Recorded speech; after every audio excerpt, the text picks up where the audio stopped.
behind closed doors.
That's what you say, man.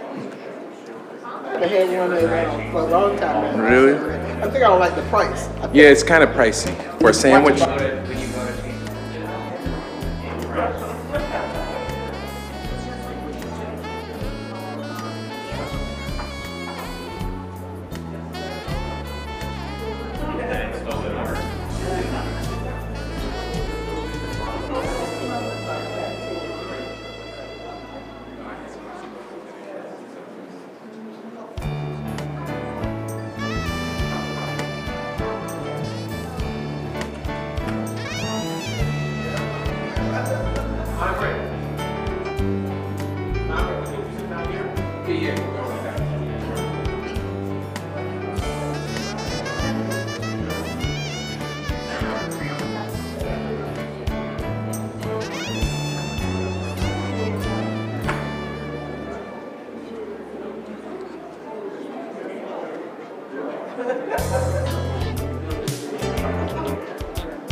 We had kids in it this week.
Last meeting, my brother. Is it really? Don't smile.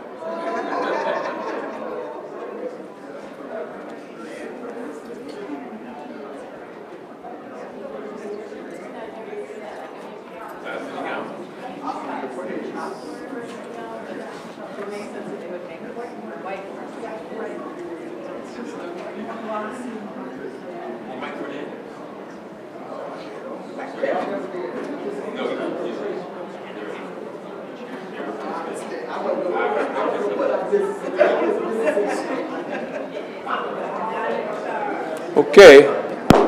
Good evening, everybody. The business meeting will start shortly, but there's something I would argue that's even more important that we have to do this evening, which is to recognize family members. No, my family is not here, but family doesn't always come from DNA. It comes from years of being together and being of like-minded and being of the same purpose.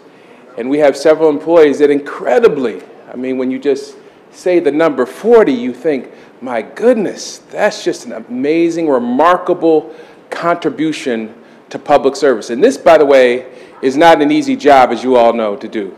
And to do it for 40 years, it's just a remarkable blessing. And before we start calling up these individuals and giving them the awards that really can't begin to compensate them or recognize them for the good work that they do, I wonder if you all could just give those individuals that are here today a standing ovation. They deserve at least that much. 40 years, that's remarkable, absolutely remarkable. I was going to say, you could assume, that's all right, you can keep applauding. I was going to say you could assume that the people who are sitting down are the people who are working the 40 years, but I see a really young man over there, a young man over there. We're going to see these people in a second, so I hope you take that applause to heart. It is truly appreciated. I stand as one person, but I represent a 7-member Board of Education, and our superintendent is also a member of that Board of Education. And we, too, want to thank you for your incredible service. And let me just add on a personal note, you don't hear too many people working 40 years any place, right? Not today anymore, right? So what a remarkable thing you have done for you and your families to have stuck it out and hung in there in a government job. It is absolutely not only remarkable what you've done for the community, but what you've done for your families, provided them security. And that kind of security, as you all know, doesn't exist today. So again, y'all don't have to stand up, but let's give them another round of applause. That's beautiful. The first person I'd like, this isn't in any particular order. The program may say something a little bit different, but the first person I'd like to call up is Aloma. Aloma, come on up. Let's give a round of applause. We all know Aloma.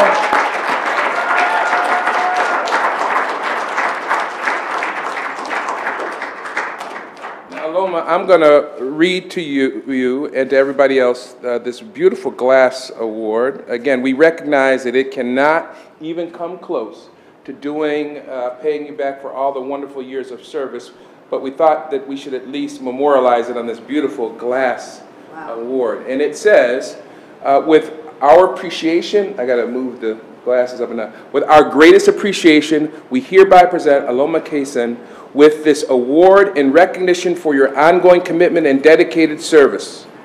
Every student by face and name, every school, every classroom, to and through graduation. Congratulations. Thank you. I'll let you say a few words inside. Before you go, I want you to say a few words, but I want to tell you that I can't describe all the things, of course, she's done over the years, but I think the best way to describe her is data whiz, accountability whiz. I've been told by many people, if you want reliable data, that this is the queen of data. So, Aloma, congratulations. Say a few words, please. Thank you very much. It's been my pleasure to work in this district for such a long time. I've worked with, I think, 13 superintendents, and I can't tell you how many different configurations of central office. And it's almost as if it was yesterday. I've had a great time. The school district has treated me well, and I think that I have worked hard, and I really thank you for this honor. Appreciate it.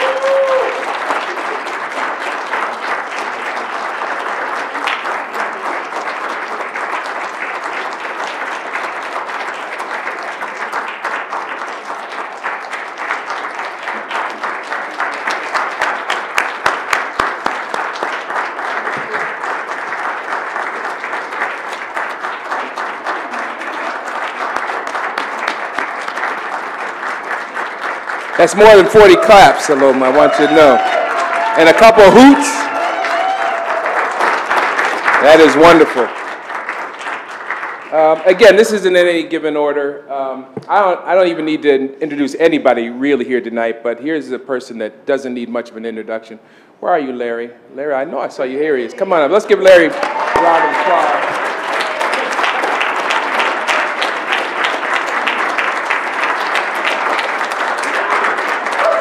He talking about don't stand up. Y'all better stand up for 40 years? Shoot.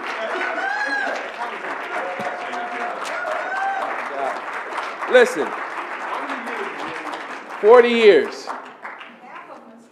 And listen, he's at one of our flagship schools, right? Let's give him a round of applause for that. And you know, I'll add stuff that should apply to the prior speaker, but this job takes courage, it takes knowledge, it takes compassion and commitment, and Larry's got every bit of that and then some. Let's give him a round of applause. Larry, you should have probably left at 33. That would have been more poetic. But 40 years or 70 years, we'll take you. God bless you.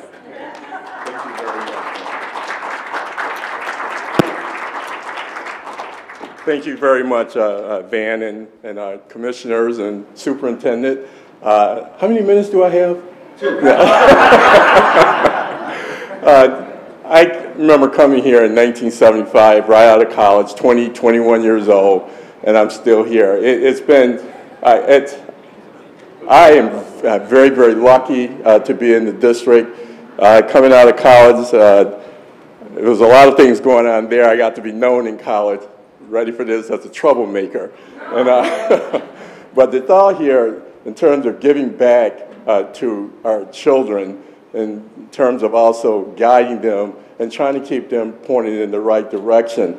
And a lot of my experience, I had a very hard childhood, but a wonderful group of people surrounded themselves around me because, ready for this, my height. In high school, I was playing sports, football and basketball, and it was amazing at what people do for you.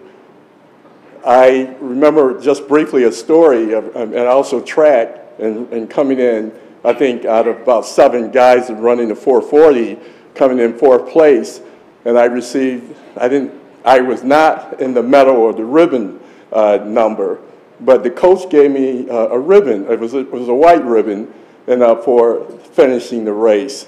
And to this day, I still have that ribbon. There are a lot of other trophies that I have, but I remember that ribbon and the story that came with the ribbon.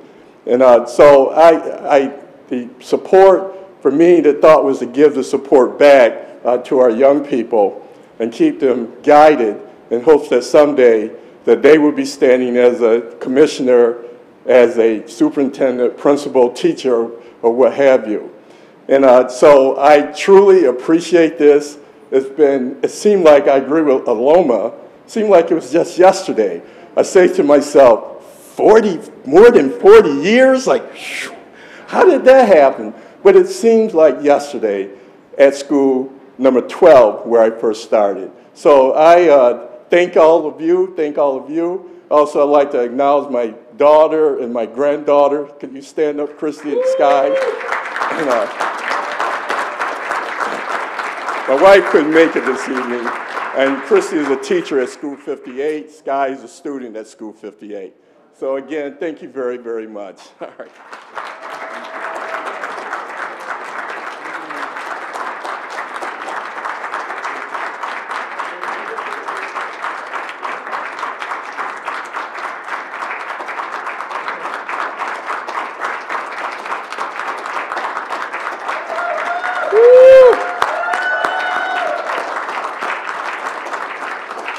You know, Larry is always providing guidance and inspiration and direction, and he did that for me just a second ago.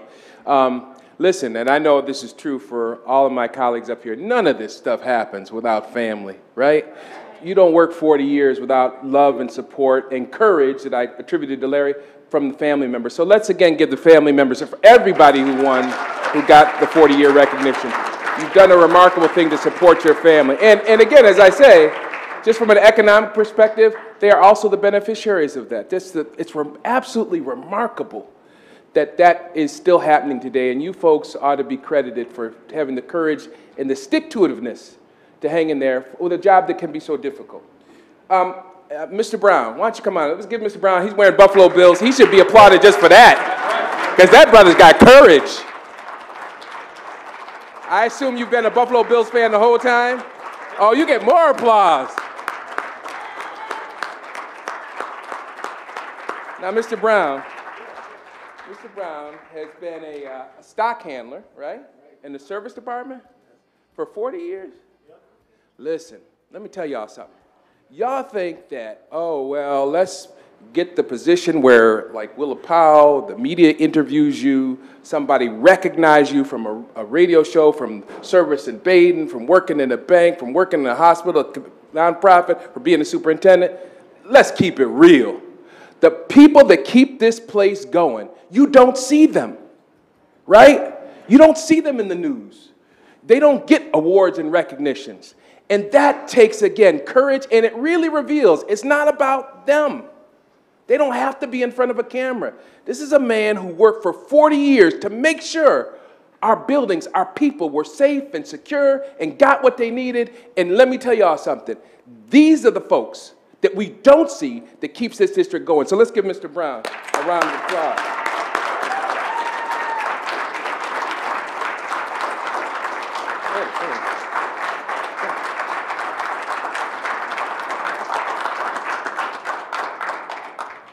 Thank you, everyone. I started in '75. 12 school, like you said, I was at 12 school. 12 school. And it's been about the kids. It's all about the kids. I went to here, there, people taking me everywhere, but I hung in there because of the kids. I talk to the kids at the school. I love all my secretaries, everybody. This job was very important to me. It kept me going. And I appreciate everybody here that's got this for me today. Thank you.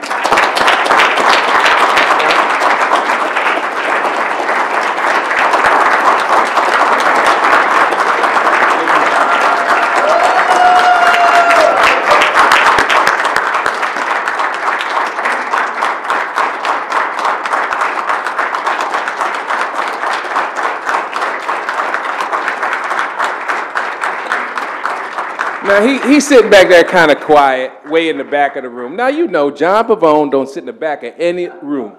But there he sits today. John, come on up. Let's give John a round of applause. This is one of the sharpest dressers in the district, I might add. He clean, ain't he? He clean. Look at them shoes. My man is clean. I not only want to work 40 years, but I want to dress like this in 40 years. Now, here's the thing, you all know John, so I don't have to give you much introduction. I did not know this. You correct me if I'm wrong, John. John, of course, has spent years since I've been on the board with RTA. And none of this works unless there are people that are advocates for folks. And one of the most important constituency groups that we have are our teachers. Things don't happen without our teachers, without our handlers, without our superintendents.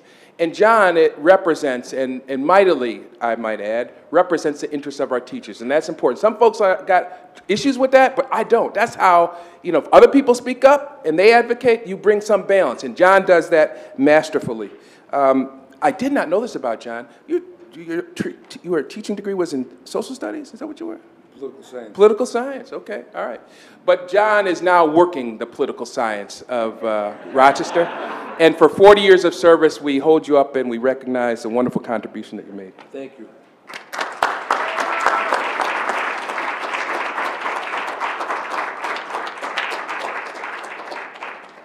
So I started in 1976 at the old 9 school, and I had a 6th grade of 33 students. And on the first day, it was 97 degrees, and the old 9 school on Joseph Avenue didn't have air conditioning, and so all the windows were open. And when I turned my back on the class for day 1, and I was writing something on the blackboard, the kids in the 5th row threw all their books out the window. So Sarah Moore, who hired me, came up and had all these books with her. She goes, "John, are these your books?" I said, "Yeah, I think so. Where'd you find them?" She goes, "They're out on the street." I said, "They didn't teach me that in college." So it's been a long experience. It's been a long education experience, and I really, if I had to do this all over again, I'd do it exactly the way I did it. I spent 2 years, my first 2 years at the old 9 school, and my first 2 years at the new 9, the next 2 years at the new 9 school, and I was introduced to Loretta King, Martin Luther King's wife, because we named 9 school. The kids voted to make that Martin Luther King, and she came for the dedication, and I got a chance to meet her. And then after 2 years of 9 school, I wound up at number 2 school, where a new and inexperienced VP was there. His name was Larry Allison. So I've known him a long time, and this is really a great honor, and I really appreciate it, and thank you very much.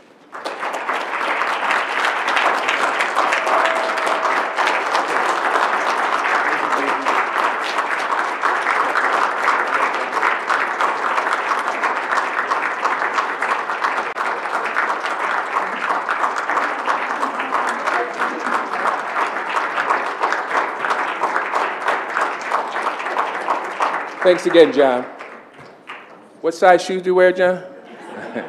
Listen, my understanding is Joanne Campbell is not here, Donna Marie is not here, and Bruce McMillian is not here. Is that correct? If you see or you know any of these individuals, please give them our thanks. Again, a wonderful job, 40 years of service.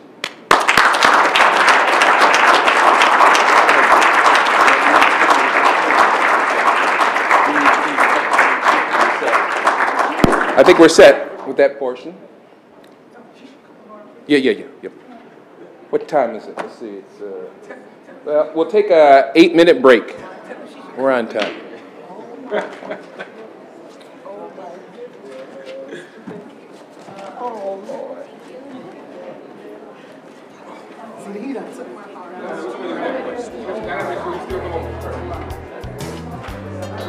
Jose, you left me.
We're going to get started, and the reason why we're going to get started is, I was, I don't know, I was at some board meeting or someplace last month, and Vice President Elliott, as is required by the bylaws, ran the meeting. And don't you know, everybody and their mother told me, Van, Vice President Elliott got us out of here at 8:30. Yes, I did. Yes, I did. I mean, she wasn't. Yes, I did. She wasn't cruising. I tell you, where is the love? We're speakers. She was in cruise overdrive. She was in cruise overdrive. Okay, all right. So, y'all please help me out here, because I can't take this another year. All right, so we'll get started as we always do with the Pledge of Allegiance. I'm looking for a young person. Get Desmani Meeks up here. Desmani Meeks. Oh, is that that's Demani Meeks. Demani Meeks' son? Daughter? Where is she? Come on up here, Ms. Meeks. Let's give her a round of applause. Oh, and Olympia. Too. Oh, okay, all right. If you young ladies want to go over there by the microphone. All right. We got a whole. Oh, good. I'm about to get. Oh, good. I'm about to get an attitude. I'm about to feel some kind of way. All right, we got the whole. Okay, we're going to take our lead from you guys. Oh, go ahead. The Pledge of Allegiance of to the flag of the United States of America and to the republic for which it stands, one nation, under God, indivisible, liberty and justice for all. All right. Well, hold on, y'all. Hey, wait. We family. We can indulge other young folks to take the mic. Come on, we love America enough to say it a couple times. Go ahead. Who wants to try it? Go ahead. Come on, y'all. Let's stand up again. Come on, let's go. I don't know if Cameron knows it. That's all right. Somebody support him. Ready? Here we go. I pledge allegiance to the flag of the United States of America and to the republic for which it stands, one nation, under God, indivisible, with liberty and justice for all. All right. Wonderful job. I know Commissioner Evans and I know Mr. Meeks are very proud of their children. Thank you. Let's give them another round of applause as they take their seats.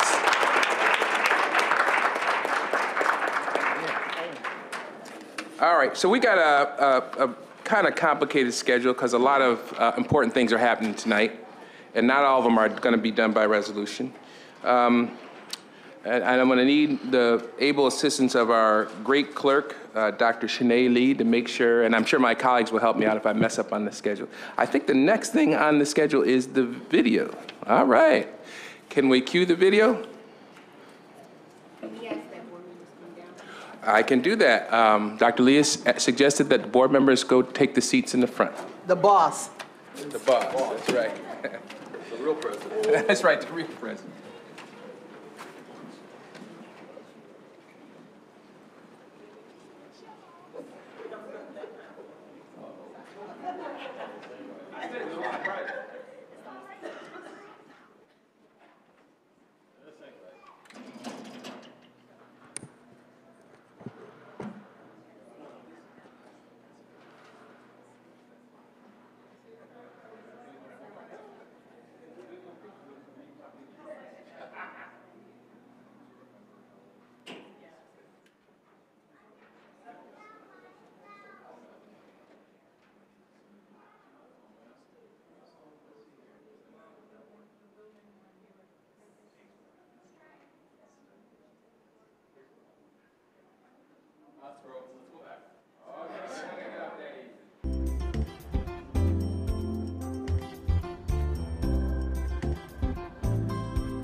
Commissioner Evans and Commissioner Cruz.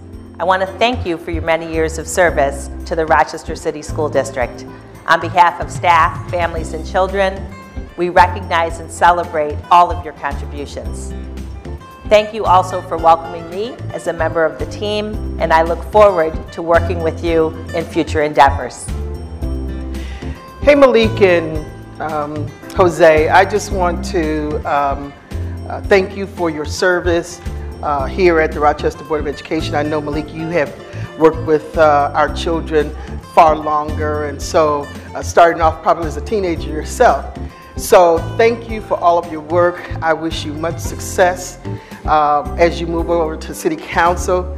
I'm going to miss my little husband, and so I hope you continue to bring him over every once in a while to see his wife. But thank you again for your service that you have contributed on behalf of the families and the children in our Rochester community. And to you, Jose, this is not your first rodeo with regard to public service, and so I don't know if you're going to continue in some form of public service, but just want to thank you for your work here with us, with our children, as well as your work in the county legislature. So thank you so much.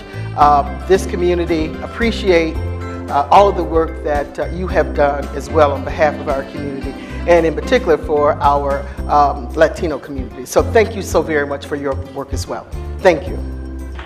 Malik and Jose, you will both be very, very missed. I appreciate you both so much.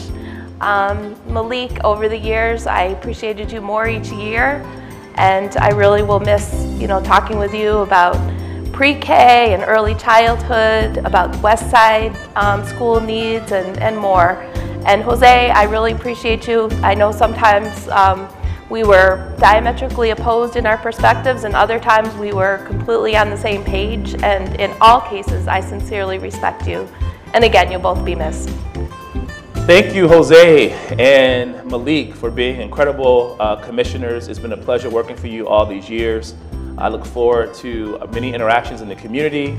I know you'll be tuned in monthly to hear and witness the love fest between myself and Commissioner Elliott. Buena suerte en el futuro. Be well, my friend. Commissioner Evans and Commissioner Cruz, we want to, on behalf of the operations team, we want to thank you for all your leadership and support, and we want to wish you the best of luck in all your future endeavors. Thank you so much. Commissioner Evans, Commissioner Cruz, I extend my sincere thanks to both of you for your leadership, for your willingness to sacrifice so much of your time and family to ensure that our children and families receive the type of services that they deserve. Your leadership skills will be missed. However, I know that you will continue doing the right thing as you begin your new journey in life. I thank you again for being a servant in our community. May God bless you both. Happy holidays, Feliz Navidad, Happy Kwanzaa. God bless you both. To Commissioner Cruz and to Commissioner Evans, on behalf of the Human Resource Department, just wanted to say thank you for all your support, and we wish you the best in your new endeavors. Sincerely, Harry Kennedy, Chief of Human Resources. I wanted to wish Commissioner Evans and Cruz all the best. Thanks for all your service on the board on behalf of our families, our students, and our teachers. All the best to you and your future endeavors, and thank you. Greetings, Commissioner Cruz and Commissioner Elliott. My message to you is one of thanks, first of all, for your service to the Rochester City School District and the community at large. Thank you for putting your time and your treasure and also your talent into the school district. So I'm not going to say goodbye, I'm going to say see you around, because I'm confident that both of you, the way that I've gotten to know both of you is that wherever you go in this town, you're going to give your time, your talent, and your treasure for the upliftment of people who are marginalized. So thank you for your service.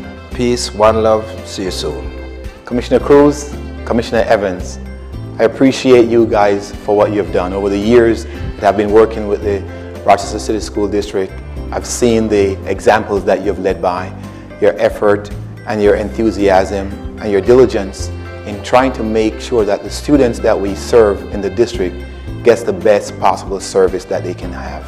And with your leadership and with your guidance to me as a finance individual, you have helped me a lot to grow into school business, because coming from the corporate world, this is not something that I had knowledge of.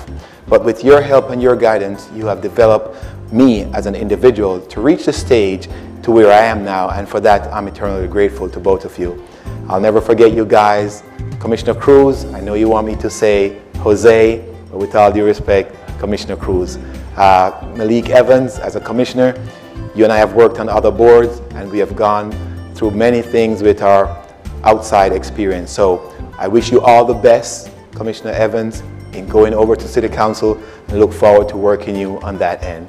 You guys are great guys. I appreciate you all. All the best to both of you. Take care. Bye. Malik and Jose, thank you for everything you've done for me and for all the children in the Rochester City School District. From our days together at World of Inquiry School to our days together today, thank you for your endless support, your openness, and your kindness through the years. I'd like to congratulate Commissioner Cruz and Commissioner Evans on the next leg of their journey. Losing them will be really a great loss for the district. Unfortunately, I didn't get to know Commissioner Cruz very well in my short time with the district, but from everything I've heard, he's been an overwhelmingly positive influence on the board, on the school district, great attention to detail, great demeanor, and a great servant, a great public servant, the very definition of a public servant for the city of Rochester. Commissioner Evans, I have the great fortune of having known for a very long time. You know, I might be one of the few people that know his nickname from college, but I'll leave that out here. For those of us who have known him a long time, we're not surprised by his success. He's an extremely hard worker, and he'll tell you that there's no secret to it but to go out there and do the work that needs to be done. He's a true son of Rochester. If you take a walk with him in any area of this city, you won't make it 10 feet without being stopped 5 times by folks wanting to talk to him about any and everything. And he'll stop and have that kind of conversation with them and engage them and listen to them. He is, again, a true son of Rochester and a genuine people person, and people get that, and I think that's why they've elected him to serve them for another period of time. So I'll give away one secret about Commissioner Evans in case people don't know. He is a big Bills fan. I've seen the pajamas. I've seen the blankies, I've seen the slippers, and like any Bills fan, he's a true Bills fan because he expects them to lose every week. He'll walk away for 15 minutes, not even able to watch the games, but he's genuine and he's heartfelt, and he is again truly a great loss for the district, but he will serve this community well in his next role. And we wish him well, and thank him and Commissioner Cruz for their service. Hi, Jose. GC Giannini. Just want to let you know how much I enjoyed working with you over the years. I always appreciated you being the voice of reason and having the ability to find common ground in any kind of debate or discussion that was ongoing. One of the many qualities you had that made it very easy to work with you. So I want to say thank you. Really enjoyed the time, and I wish you the best in the future. Congratulations, Commissioner Evans. So many memories with you in School 8, as well as being a former student of mine. Only the very, very best to you as you consider this newest adventure at City Council. We will miss you at Roberto Clemente, School Number 8. Congrats.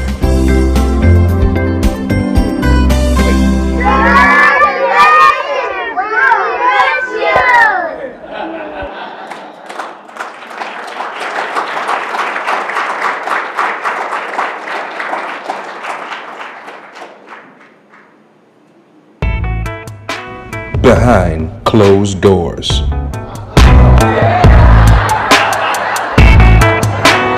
Malik and Jose, we spent a lot of time here together at the Superintendent's Conference. Come on, let's go one more time.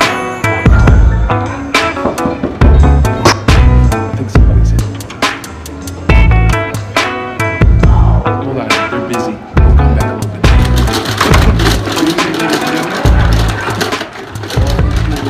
I tell you, Robert's competitive. Oh! Malik and Jose, you know there's a big myth about this machine over here. They say that over the years, it has recorded things that have happened and things that have been said in this room, even in executive session. Now, if there is any truth to that urban legend, I know two words, two things that it has indeed recorded. Cruise control and Malikisms. Cruise control, a system of time management whereby Commissioner Cruz kept the Board of Education discussions on point and on time. This is the clock that hangs in the superintendent's conference room. But with Commissioner Cruz, you didn't need that because we had cruise control. All we need to do is look at you, Commissioner Cruz, and we knew exactly. If you were sitting, we knew we had more time to deliver. If you were standing, we knew it was time to wrap things up.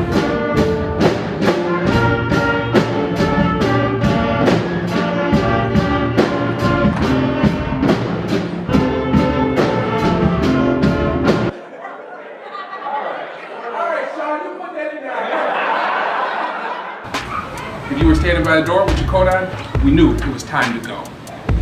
Truth be told, Commissioner Cruz, for quite some time, you've been using your time quite effectively. Whether it was at Ibero, the county ledge, or the school board, you've made every minute count.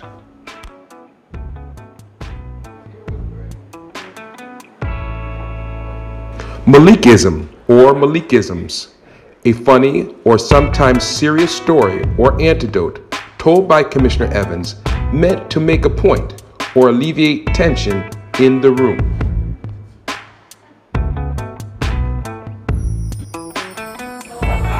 The funny stories often came from your favorite movies or TV shows.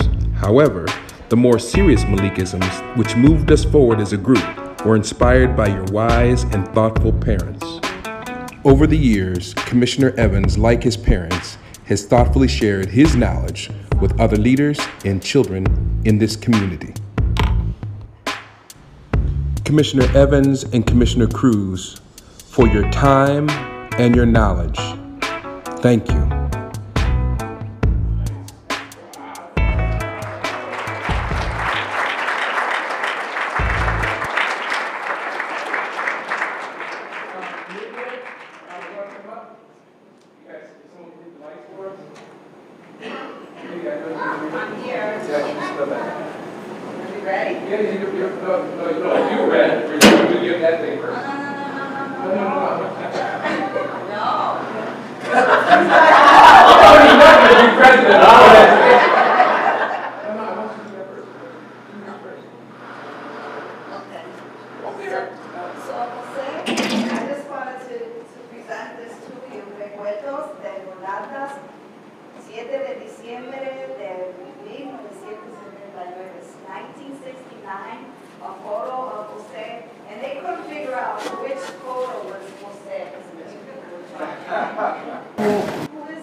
Do you remember this? That'll remain a mystery. Oh my God, do people get that young? Yes, that's me. 1969, so yes, thank you. Thank you, Nydia. Now, Jose, presenting your, come on up here. Presenting this award that the Board of Education would like to present to you is your family, Liana and Adriel. Come on up.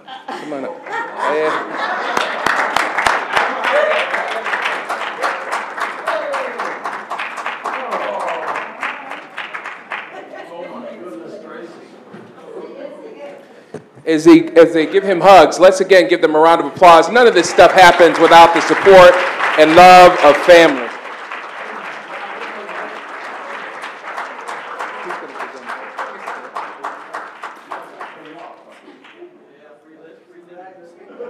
And you can talk as long as you want. Yeah, I'm here. We try to surprise you, but they just wait since 5:30.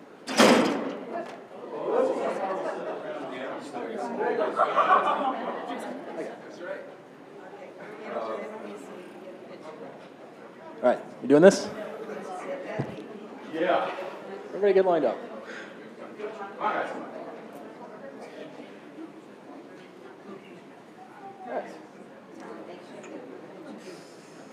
So it's unlikely we're going to be able to say anything that hasn't been said already. But I just wanted to say that we're all incredibly pleased to be able to commemorate this final day in what must have seemed like a never-ending series of days spent hard at work in the service of the city's children. So on behalf of the city and your family, thank you for your unflagging efforts on the school board, and we wish you a leisurely and well-earned retirement.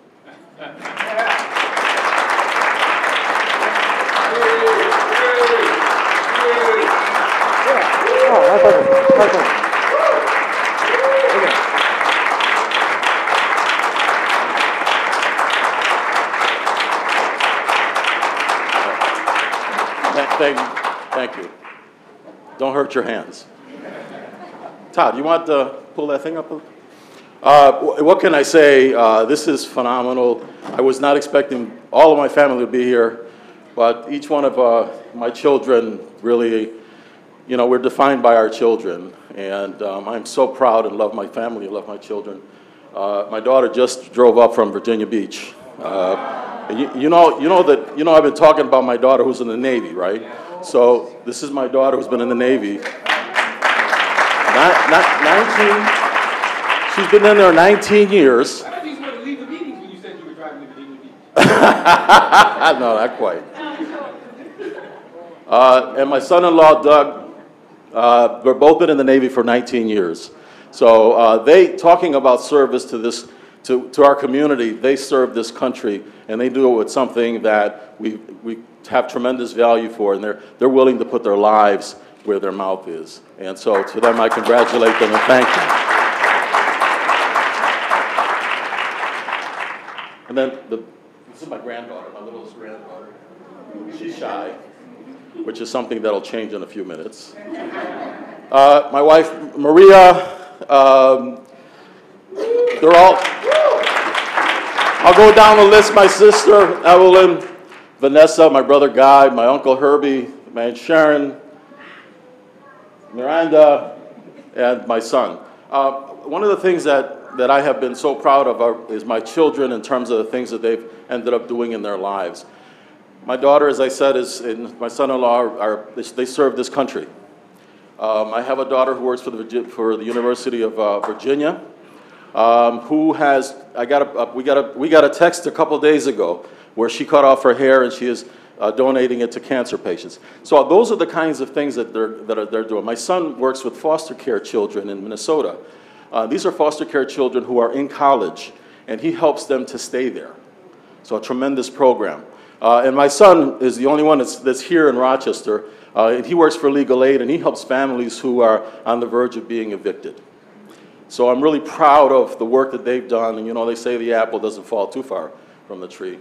But they have done a great job, and my family has been very supportive over all these years, not seen me, come home late, and all that kind of stuff.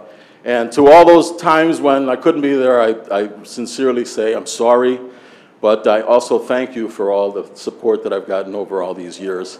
And so we're talking about tenure in 40 years, but I got you beat a little bit.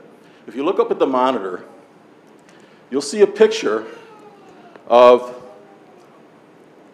Jose Cruz on April 30th, 1972, having a discussion after a board meeting with the then superintendent, John Franco. I was 18 years old and president of the Puerto Rican Student Union at Franklin High School. By the way, I did mention that my daughter is a East High graduate too, so our family's been in this district for a very long time. So my tenure, my career ends where it all started in terms of the Rochester City School District some 45 years ago, if you can believe that. And it has been an exciting at times, challenging, depressing at times experience. And I really do appreciate the people of the city of Rochester who for 2 times have allowed me to be their representative, and to the folks who in the 29th district for 10 years allowed me to be their representative in the county legislature. So I come at the end of 18 years as an elected official in this community and have learned so much, garnered so much, have been given so much in terms of one individual, one family, that we have no problem giving back. So I want to thank everybody. The staff to this district, I want to thank you. You've all been very supportive. Madam Superintendent, I think that what's going forward is exciting. The path going forward is going to be exciting. I think you bring a tremendous amount of energy and expertise and stick-to-itness and task-mindedness that this district really, really needs. And I can tell because, as I made mention to my colleagues, before you came, you could tell the people are working hard, People are putting off haircuts and salon visits for weeks on end in order to be able to get the work done. And so you're working them hard, but that's okay. We do it all for a reason. So on that basis, thank you very much. And again, my colleagues on the board, we have, over the last 8 years, started rocky. I remember those nights when it was, I think the longest we've been here was 1:40 a.m. During the time. Well, who's counting, right? So after 6 or 7 hours of sitting up there, but we really have become a family, and we've grown together. We've had our debates. God knows we've had our debates in that back room, but a lot of times we also agree on things. And I have the utmost amount of confidence that going forward with you folks, mentoring the new folks that are coming in, that this district is going to go far. So I want to thank you, and I humbly thank you, and I wish you all a great and happy holiday. Thank you very much.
Gives Jose and his family another round of applause.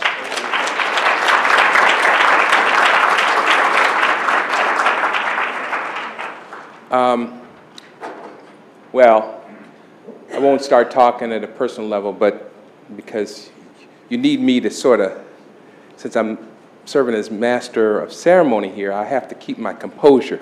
But it's very difficult to do that with these two guys. We have seen a lot between Jose and Malik and the 7 members of the board. We've seen loss, amen.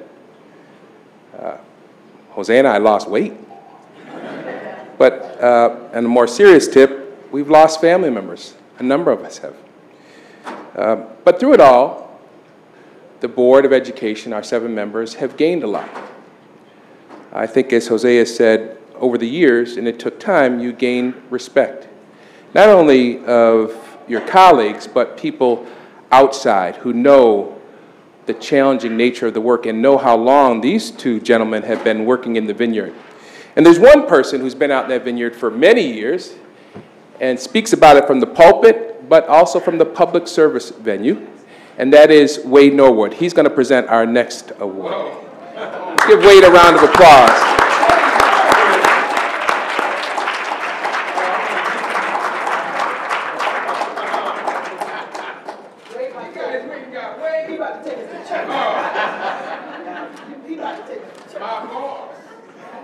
Thank you all very much for that warm and kind welcome.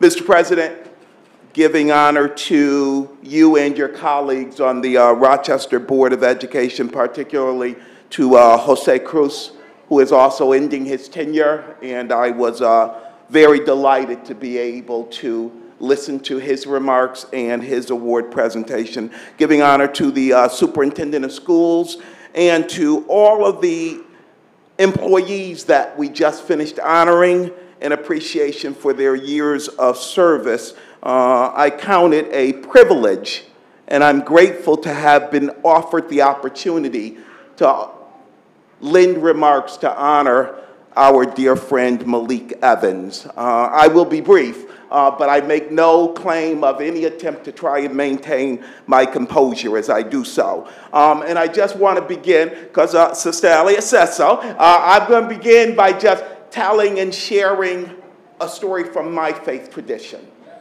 And it's a story about an older prophet who had the chance to mentor a younger prophet.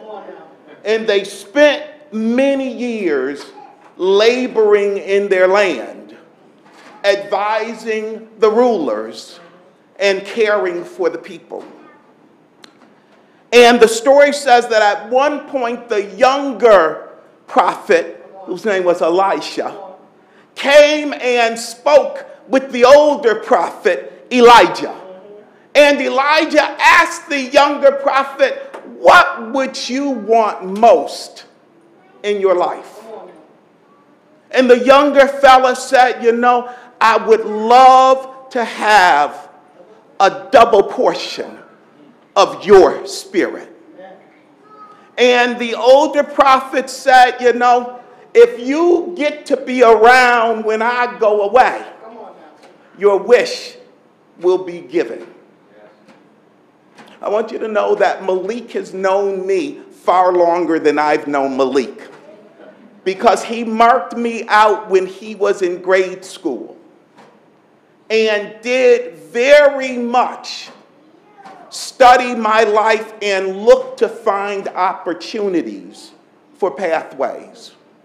And so I want to say to all of our neighbors who are here this evening, you all who give up your personal time to be here to watch and see what government does on behalf of our children, I would say to you, be always aware of the fact that there's always somebody watching you.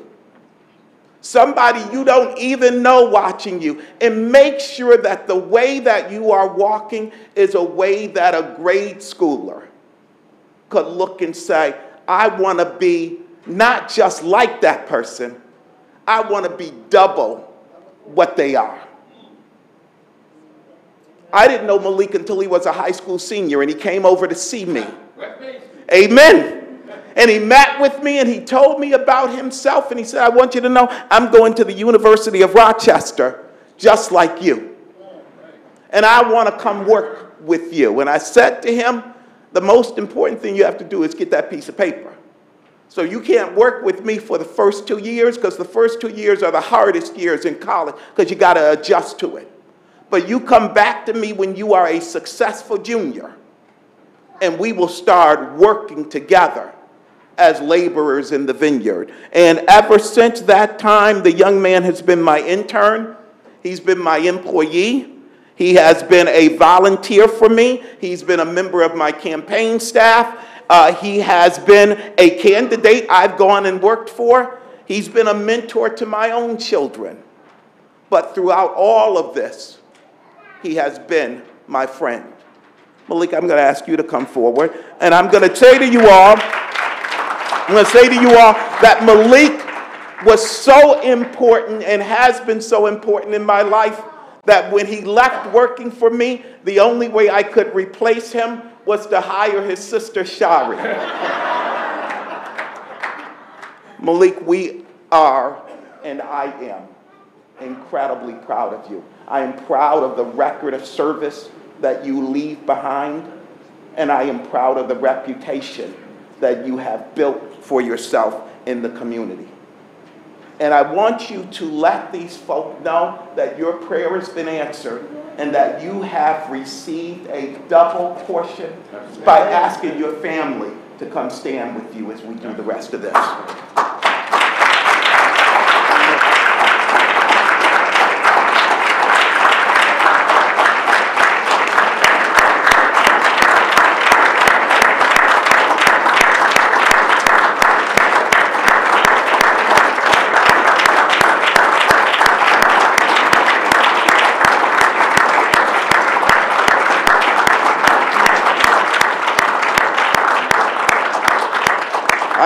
begin my remarks by saying that my faith tradition makes it clear that that prayer for a double portion was not answered just by the young prophet being there to witness the going away. It was conferred by the fact that the young man picked up that older prophet's mantle and started doing the work. I want you to know, Malik, that as you move on to this next chapter in your career, that you have taken on the mantle. And this community and this Board of Education recognizes that because they see your leadership, stewardship, and valued contribution to the Rochester City School District. God bless you, my brother.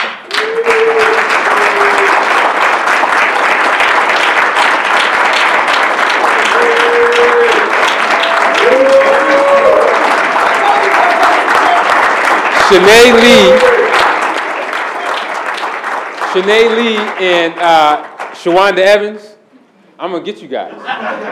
This I asked my wife. She said, "Do I need to come to the?" I said, "You don't need to come to the board meeting tonight. It's gonna be quick." And I was only gonna ask. All I was gonna ask for was a point of personal privilege during the committee reports to make a couple of remarks. But I want to say thank you, Van. That was a great video. District, that was a great video.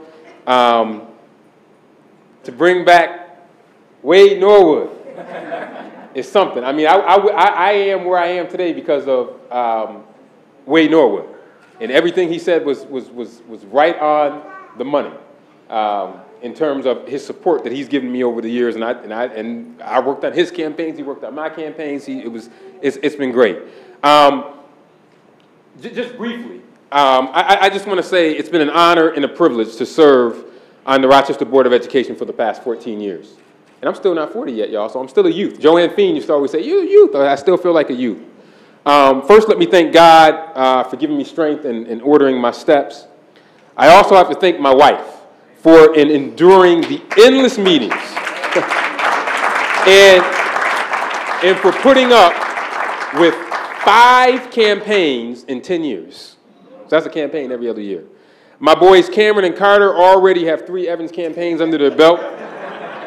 I especially want to thank my colleagues for electing me to serve as your vice president for 2 years and for your president for 6 years. When you spend as much time at one place, it becomes part of your life. I got married while I was on the board. I became a father while I was on the board. I have grown in my professional career while I was on the board.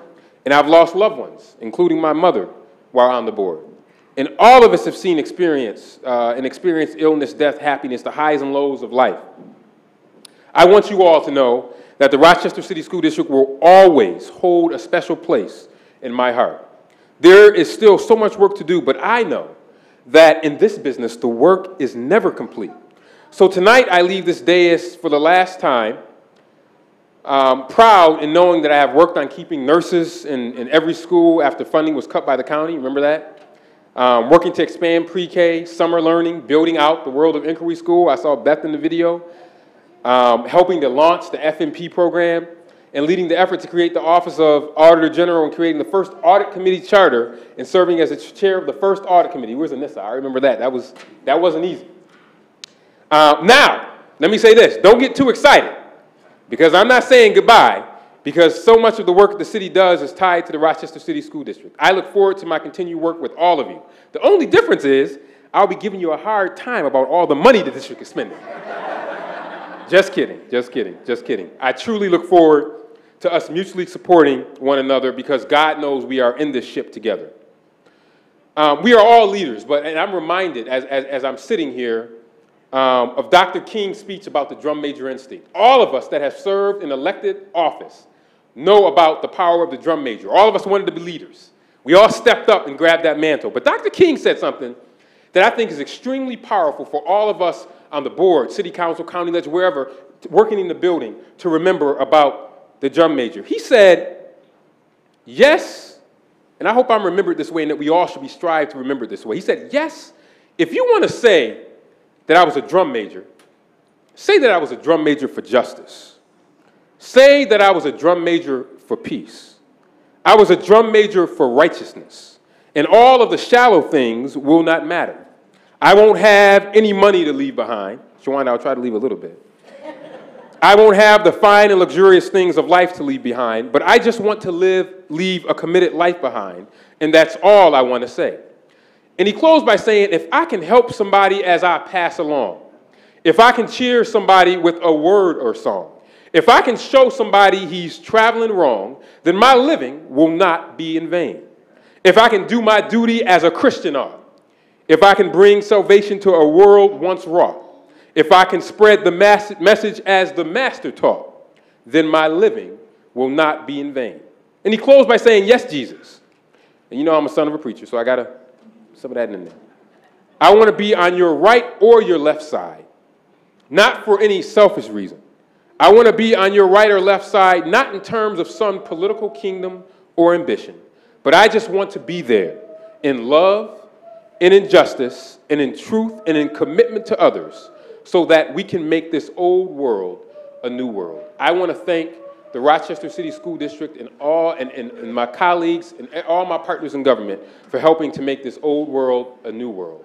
And thank you so much from the bottom of my heart for this show of support and for all the support that you've given me these past 14 years. Thank you.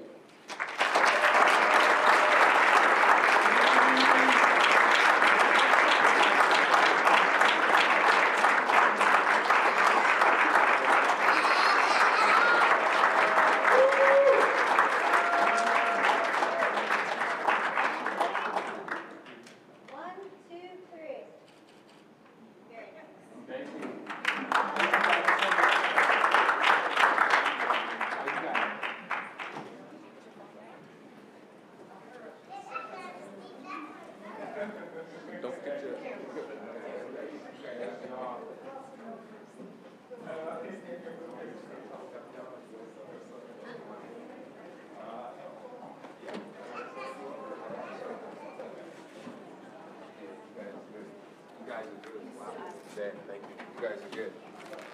Thanks, babe. Yep. Wow. You guys got me tripped. Like a good surprise. I wasn't expecting you. Wasn't expecting you around. I was just gonna do a personal privilege that you guys give me.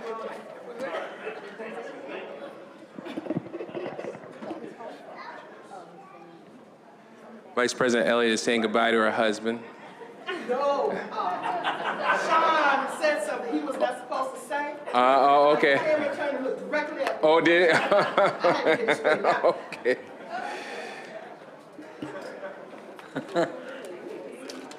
No time.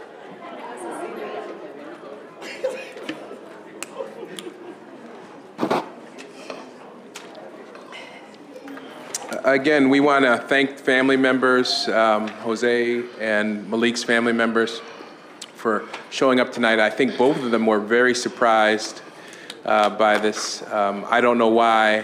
Their family has supported them all along, and it's not surprising that they turned out. I also want to thank Todd. This is just a note of personal privilege. Todd in communications. The whole communications team is a great team. You can give them a round of applause. They produced that video. They are there to answer requests, last-minute requests, many of them coming from me. If you could give them a little louder round of applause, they really do deserve it. They are, as I indicated, there are so many employees, and you all know this. I'm not telling you something you don't know. There's so many employees that work behind the scenes. That this place doesn't operate, this ship doesn't sail, this car doesn't move without those employees. I identified Mr. Brown earlier on today, but there are literally thousands of other employees, and some of them are in this room today. So we thank you for your work. But we have to get back to the business of the district, and tonight that means I have to have a motion to approve the minutes referenced in the agenda. Can I get a motion to approve those? Second. Been moved by Vice President Elliott, seconded by Commissioner Powell. I think we still have a quorum, so I think we're in good shape. We're just moving without you. We wanted to see what it felt like without you guys here. Yeah. Those minutes having been approved, we now have to address speakers speakers not addressing an agenda item. We're going to begin with Charles DeVries. I apologize if I mispronounced your name. Mr. DeVries will be followed by Dr. Mary Perez. For folks who don't know this, there is a 3-minute rule that's been in place long before any of you took to the podium. That requires that each speaker only speak for 3 minutes, and when Dr. Lee's buzzer, our clerk, sounds, that means you have to wrap it up. Please do not put me in a position where I have to interrupt your speech. I'm not doing it to be disrespectful to you, but there are other speakers that if we allow folks to go beyond that, they will not have an opportunity to speak. So, Mr. DeVries, did I pronounce your name correctly? No. Well, help me out. I told you I was going to mess it up. Well, my name's Charles. You said that correctly. Okay. Nobody knows me by that. Everyone calls me Chaz. Chaz, okay, Chaz. But my last name is DeVries. DeVries. So I'm Chaz DeVries. I'm a school psychologist at Monroe High School right now, and actually a former student of Monroe. I've been with the district for 19 years as a school psychologist. And I just want to tell a quick story here. When I was a student in high school, I remember going to the Rochester Philharmonic Orchestra several times. Never a big fan of classical music, and I always wondered why the conductor was needed. I felt the musicians could do fine without a conductor. The conductor got the music started, but I didn't really see the reason for him to stay after that.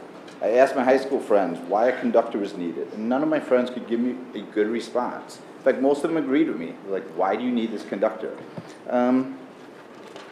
So, when my daughter, years go by, my daughter is playing saxophone in her high school orchestra.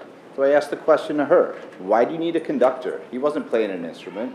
You have the sheet music right in front of you. You know what songs you're going to play. Why don't you guys just work as a team? One of you go 1, 2, 3, 4, go. And start playing the music. And my daughter kind of rolls her eyes and says, Dad, who do you think puts the sheet music there in the first place? Who decides what songs we're going to play? Don't you know the string section has different sheets of music than the brass section? She went on, explained all these reasons I never really even thought of. And said, okay. So my point in the story is that several people have asked me how my school year has gone. September comes around, friends, family, like, how's the new school year? And the main thing I talk about is how we started out the year without an administrator for special ed, also known as a case. Just want to talk about Monroe, but I know this has happened in most of the schools in the district. I received numerous unsympathetic responses, such as, why do you guys need a case? Can't you guys just work as a team? You're all professionals. You know what you got to do. Just do your job and do it. Most frequent response was, the school board and the superintendent have to cut positions. They got to save tax dollars. Everyone has to do more with less nowadays. My response to that is, I am not necessarily doing more with less. This year I'm working more, but I'm accomplishing less. Someone looking from the outside may not see the importance of the case, but when the case position was removed from my school, our conductor was removed. To someone who's not fully aware of everything that goes on in special ed, it may seem like the case position is not that important. But I have spent more time this year working with paperwork or just trying to stay organized than I have spent actually working with students or parents. I have to work a few extra hours each week this year, but the ones really being hurt are the students and their families. We have social workers in the building, but they're becoming overwhelmed as I've basically been removed as a social emotional resource for the kids. So I just want to end with this. In my 19 years in the district, I have not seen things this disorganized in special ed. It's very difficult for me to get my job done. We have over 240 students at Monroe High School with IEPs or with Section 504 plans, and we really need a full-time coordinator to help coordinate their needs. So that's all I want to say. Thank you. Dr. Mary Perez. Dr. Mary Perez. She will be followed by Maria Gonzalez.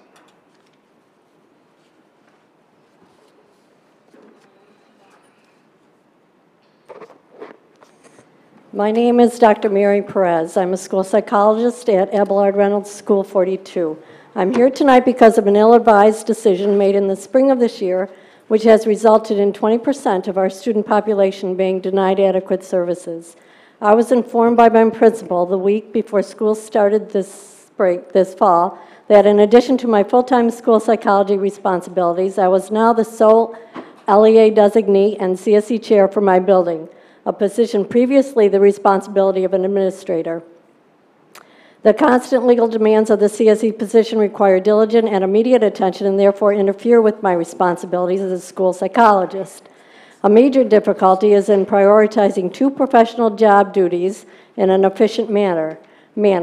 The reality is that neither job is completed effectively. I'm not being allowed to carry out my job as I have been trained and hired to do, and as I know to be the most effective for students' mental health and development.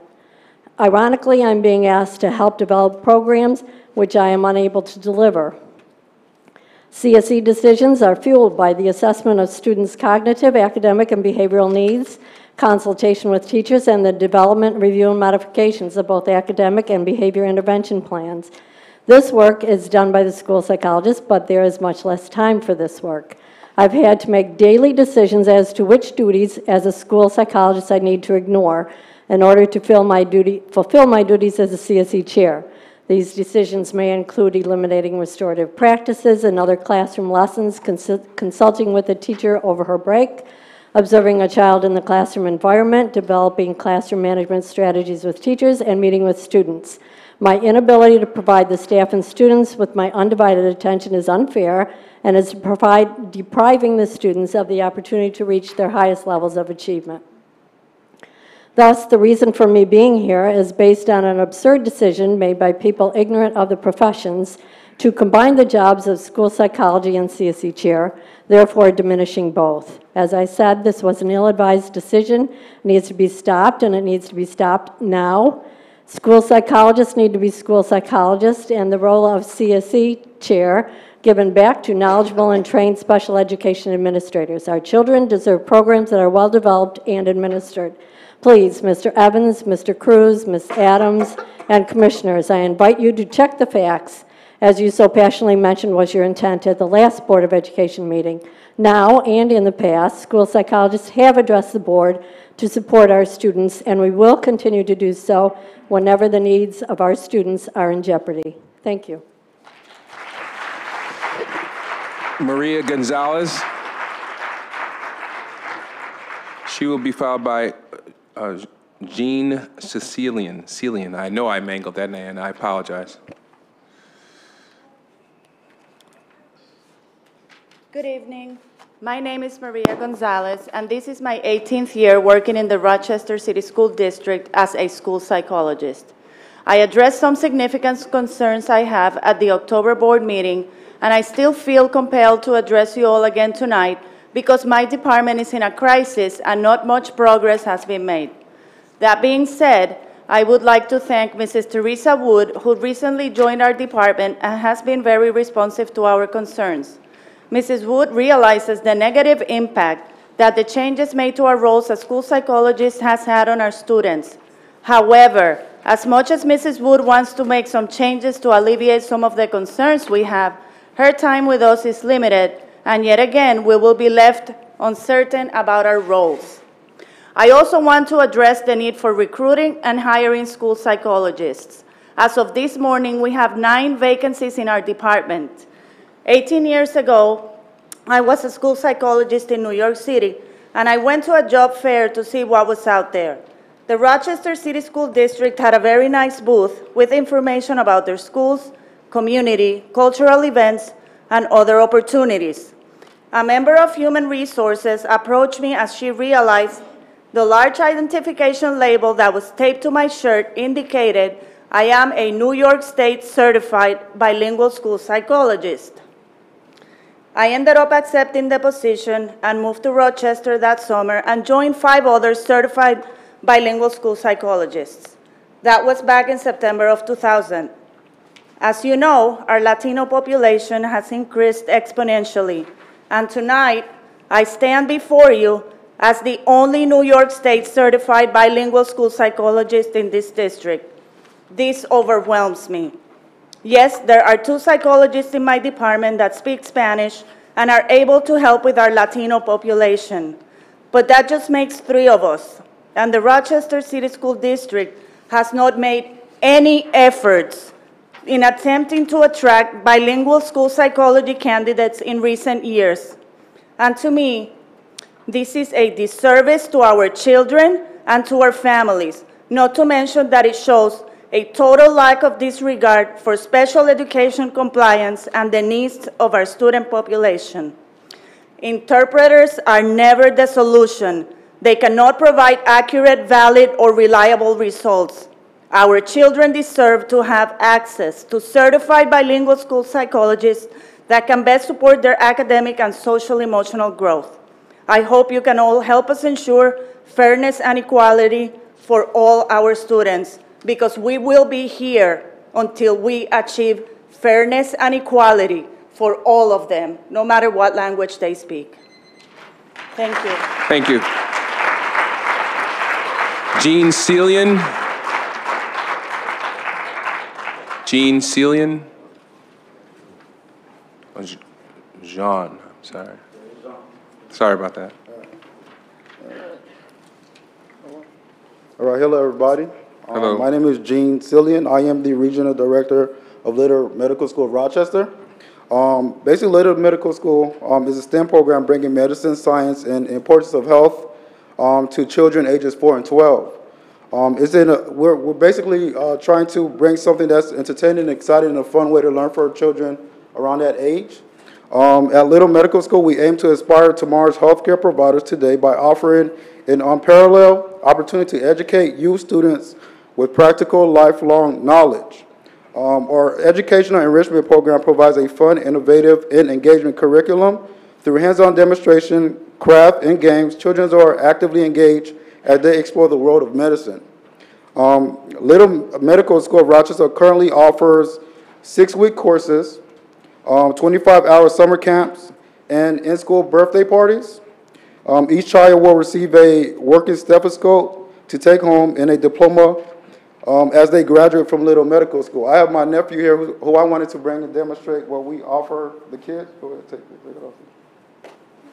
Turn around. Turn around. There you go, right here. Yeah, so that's basically what we want to bring to the school. So we truly hope you see the value of our program and assist us with our effort to provide this opportunity to children of Rochester. Thank you. Thank you. All right. Rebecca Van Alstyne. Rebecca Van Alstyne.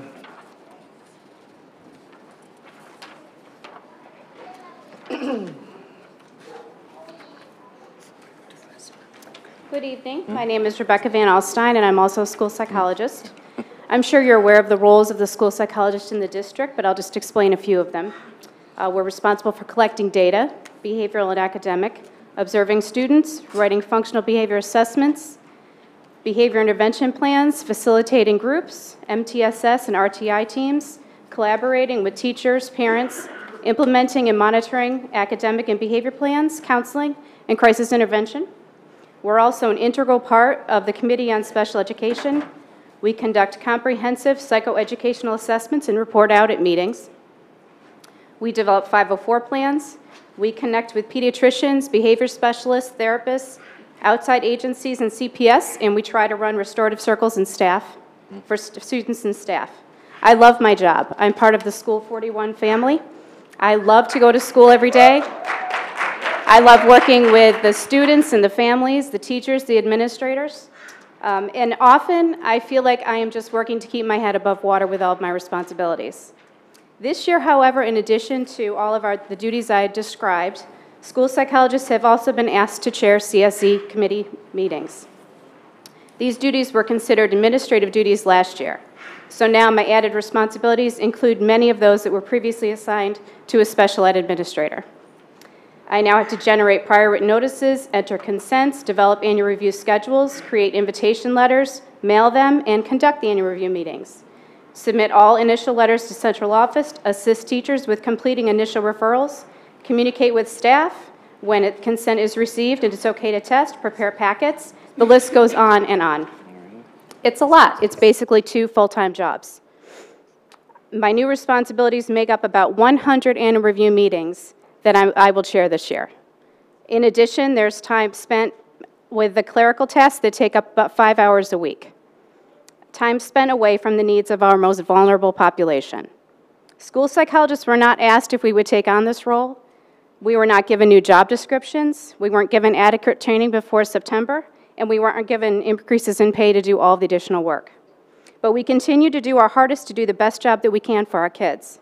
but it honestly cannot be done effectively. There's just not enough time in the day. So I'm asking the board to please work with our RTA representatives to find solutions to this problem so that we can do the job that we were hired to do. Thank you.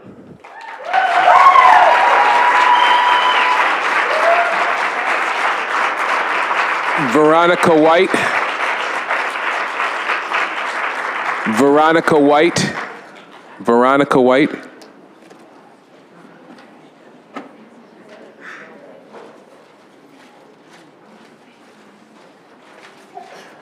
Bless you. Hello. Last month, I came down here and I sat, but I didn't know that I had to sign in and all this other stuff, so I left. So I came back this week. I kind of feel bad about what I'm going to address, but we're all people and we all need to stick together, solidarity, to keep our people together regardless of their color, their race. The school that I'm upset with very much so is School 50. My grandson went there from kindergarten until 6th grade. Well, that's it. When he was in 5th grade, I got it. we got a phone call that my grandson was in the school selling drugs. We all raced over there to see what was going on. They said my grandson had 8 ounces of cocaine on him. Now, he got this from an older boy that rides the bus. And he told the boy, could he hold his cookies? Because if he went into the school, they're going to check his bag, that they're going to throw his cookies away. So he made friends with my grandson. I don't even know where he went, but he around here somewhere. So my grandson took the bag of cookies and put it in his, he didn't put it in the book bag, his friend put it in the book bag. He told my grandson to meet him over by the steps as they go upstairs. And my grandson did that. And then the little boy went upstairs, but what's been going on is 50 has been watching out the activities, and they had some of the stuff on, some of the stuff being taken care of. But I feel that we need to more look for what's going on with our kids. When we send our kids on a bus to go to school, we do not want to know that these kids are selling drugs in school. I mean, how can you deal with a child that's under the influence of drugs and cocaine, I'm going to say, because that's what I was taught, to try to go to school and have anybody try to take care of them? They're outrageous. They go home. They tell their parents off. They talk all kind of ways. But we don't know where this come from. Where did this start? You stop them from playing with certain friends because you think, but you still wonder, where does this begin and when is it going to stop? Now, I came here tonight to share this with you guys, and hopefully that you can take this information and report to School 50, because at the point of it got so bad that they refused to talk to me about the incident because they said that I wasn't the mother and this and that. I came down here to City Hall because what happened was the people caught my grandson with the drugs, the little boy and my grandson. They took him out of school. They put him on punishment and everything. But all I'm here to say is that we've got to stop this and we got to start somewhere. Maybe this is where we're losing our kids, in between 5th grade, 7th grade, and 8th.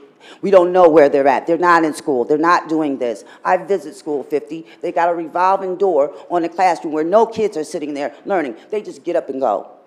And I do know for 5th grade, my grandson had to be, is that me? My grandson had to be taken, and my grandson's teacher had to keep my grandson with him, him, to keep the other kids from jumping on him and fighting him. It got so bad where the adults got into some mischief. The boy's mother came to my house looking for me, wanted to know if I was the mother, what she was going to harm me. And I came down here to the Sooty School District, and they kept denying me. So I called 311 up. Ms. White? Called 311 up, and they told me to bring this issue down here to you guys. Thank you.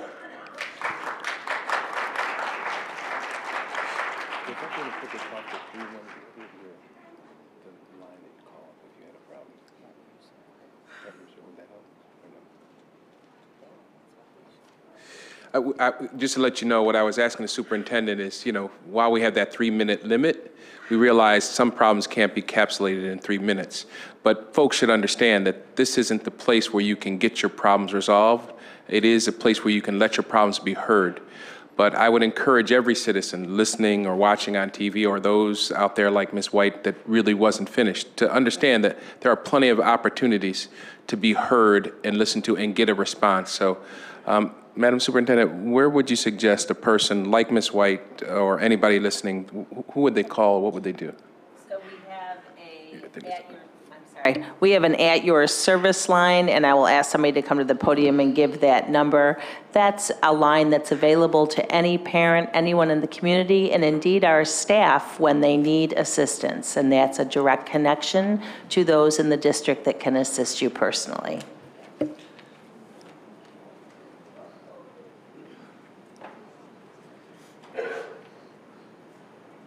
Anyone can reach at your service. It's 324-SERVE, S-E-R-V, and that can be reached. It's 24 hours, 324-7378. Thank you very much. Juan Collado. Juan Collado.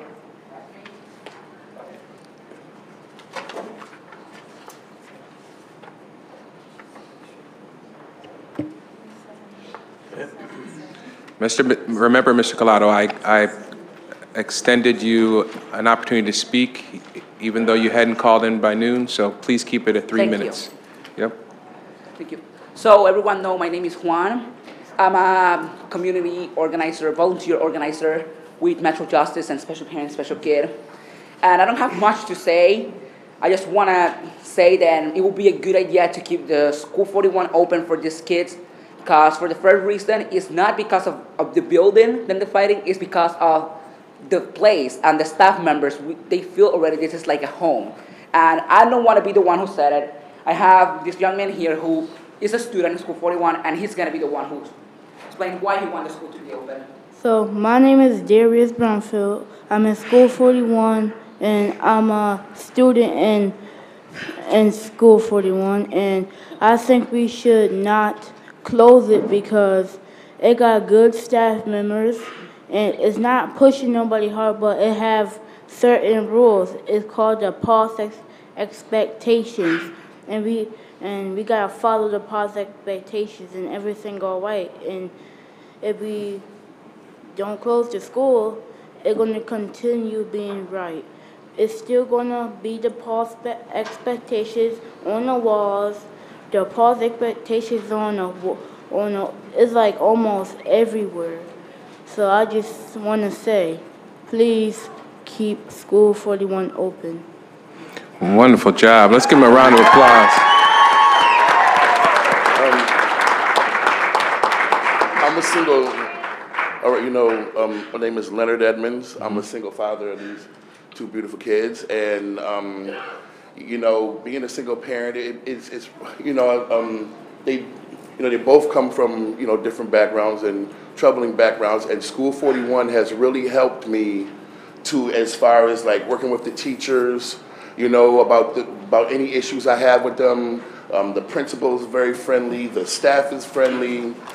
They have a system called Dojo where I can just text the teacher, during the day and find out how well my, both kids are doing, and I really like that school. And no, come here, baby. And it was really, tough to get them into the same school, because one was going at 2 school, another one was going at, 41, and I finally got them in there, and I'm hearing that the school is closed, and I'm saying, if we can get up the test grades, if I can get more parents together to try to, get things together, then I'm willing to do that, and, just give us a shot to show that, this school deserves to be open. Thank you, sir. Thank you.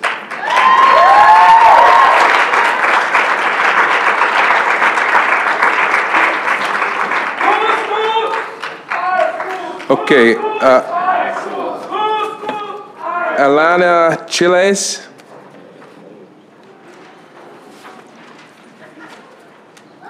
No doubt she will help me provide the correct pronunciation for her name. I apologize.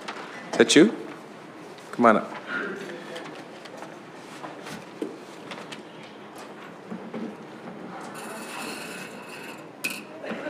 Good evening. My name is Aaliyah Childs. Good evening. My name is Aaliyah Childs. I've been at school 41, grades K through 6. I am in room 304, Miss Leonard's 6th grade class. I feel frustrated that our school may be shut down. I am frustrated because this school is an amazing school to go to. The school is amazing because we have opportunities to go out of town and we get to choose many different activities.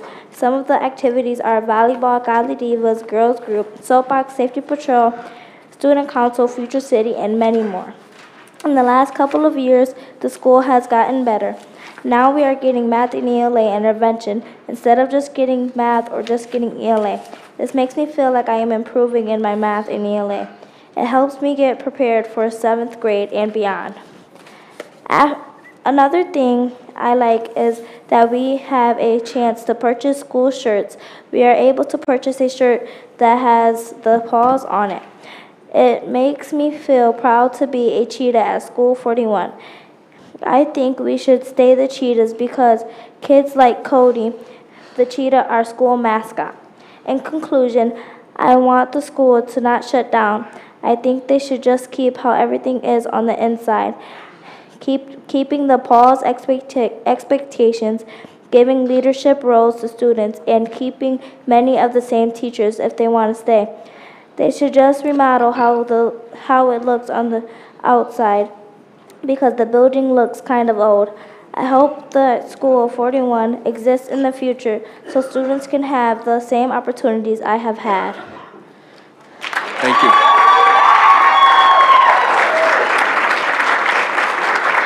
Ariana Colonna Ponte. Ariana.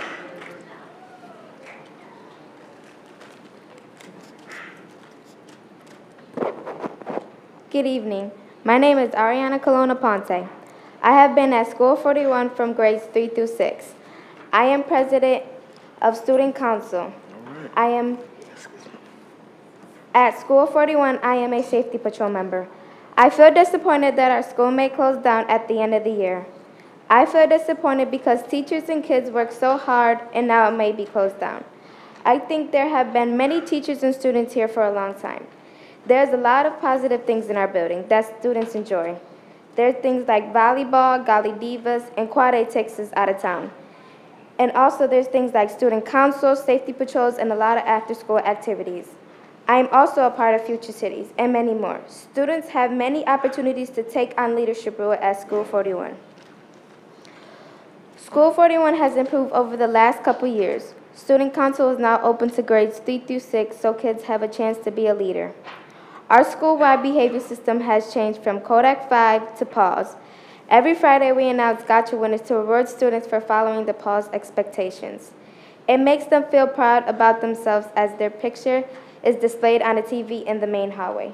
Finally, I don't think they should shut the school down because a lot of students enjoy opportunities they have at School 41. If you think about closing the school down, I think you should keep many of the activities that I mentioned. Thank you and have a good day.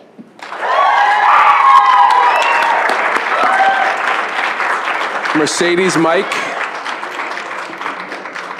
Mercedes Mike.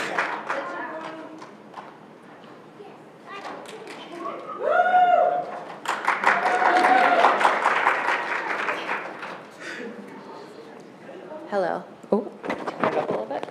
Hi. My name is Mercedes Mike. New last name, sorry guys.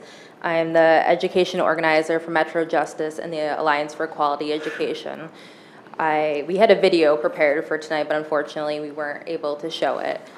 I'm here because I care about School 41, and as you can see, all of these people do as well, and many more who weren't able to make it tonight. I know that there was an ask for the school to be able to be given more time to stay open, and unfortunately that ask was denied. My hope is that the school will be able to be transitioned at the end of the year into a community school. The school has already made roles to make that a positive possibility, and as you can see, there's a strong community behind it. So this little guy right here is CJ, and he has a few words he would like to say. I would like to say I don't want my school shut down because my teachers great because Mrs. Carter, Mrs. DeGeneres there because they want me there every time. Because that's my friend is very cool because all of my friends. Oh, and the last girl is Mia, so that's why she's at my 41 school right here. And I don't want to shut down every time. Wow. Because it's great. All right. So with that, I would really like it if the board and the commissioner would please consider transitioning the school into the community school that I know that it can be. Thank you. Thank you. Richard Cotting. Richard Cotting.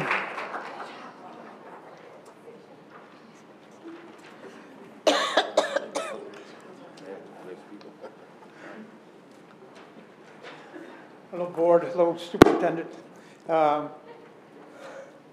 don't know how I can follow up with these young people. Do we care? You know, that's the question, I guess. Do we care about these young people? And that's my question to you all and to myself also. My name is Rich Cotting, and I am a member of Metro Justice Team. I started in the field of education in 1969 at the Rochester City School District, Benjamin Franklin High School. I taught various levels and places for the 30 years, then returned as a city to volunteer in the city school again. Recently, the Metro Justice Team visited School 41, and thanks to Principal Lisa Whitlow, we toured school during school hours, visited in a classroom for autistic children, and a special project that was going on in the gym.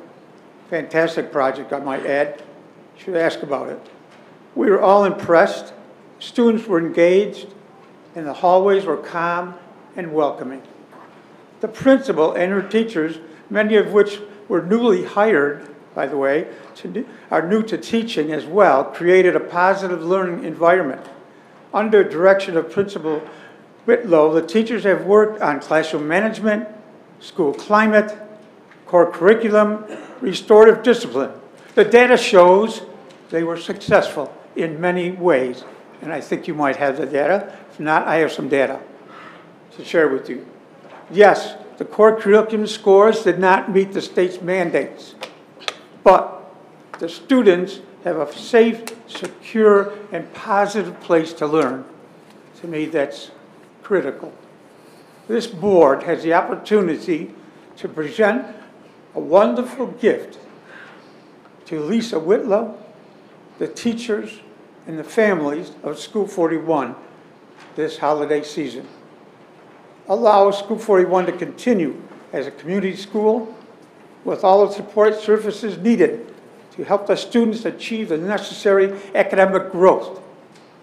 In this way, you will be recognizing all that has been accomplished at School 41. Thank you. Thank you.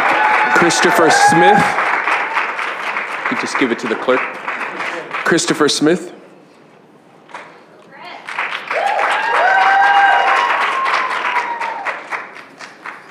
All right, before I get started, if we could just give our student supporters from School 41 a big round of applause. It takes a lot of courage to get up here, and we're very proud of you for advocating for our school. My name is Christopher Smith, and I'm a reading intervention teacher at Kodak Park School 41. I've been fortunate enough to be a part of this team for 3 years, and I say fortunate because I have truly enjoyed being part of the progress that has occurred within this building.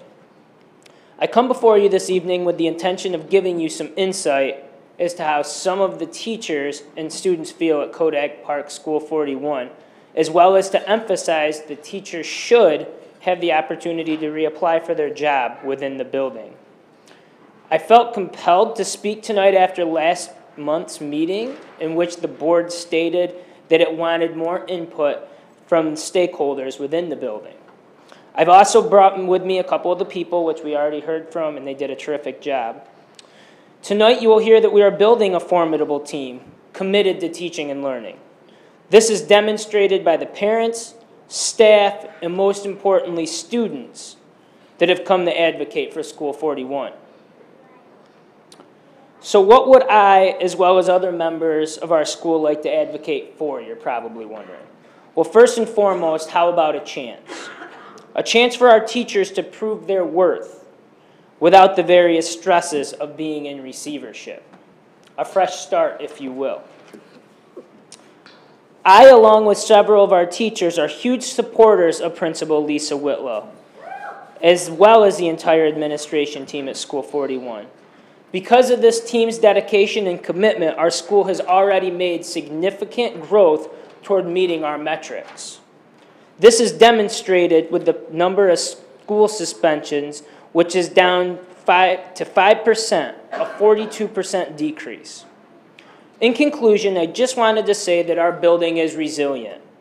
As a staff, we have faced obstacle after obstacle this year and continue to show up every day with our heads held high, trying to do what is best for our students of Kodak Park School 41. We know our students. We have created strong bonds of trust with children who need a safe haven for learning. What will happen to these students when they walk into the building and they look for these familiar faces? The faces of those who have challenged them academically while caring for them emotionally.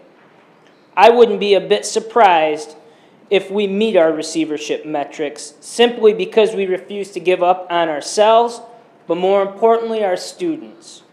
I implore the district as well as the board to take our suggestions into consideration, as we all want what is best for our students in this school community. Thank you for your time. Kalinda Moore. Kalinda Moore.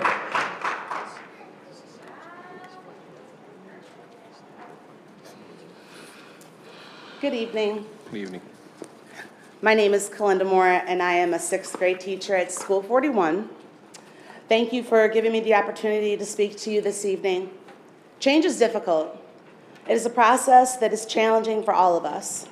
It forces us to become uncomfortable and to shift. Within change, though, there is growth. With this being my 2nd year at School 41, one thing that I have seen is a high measure of success from those whom have had to deal with an insurmountable amount of change. Even if that change has had a negative tone, there have been positive outcomes that you can see and feel as you walk through the hallways of School 41.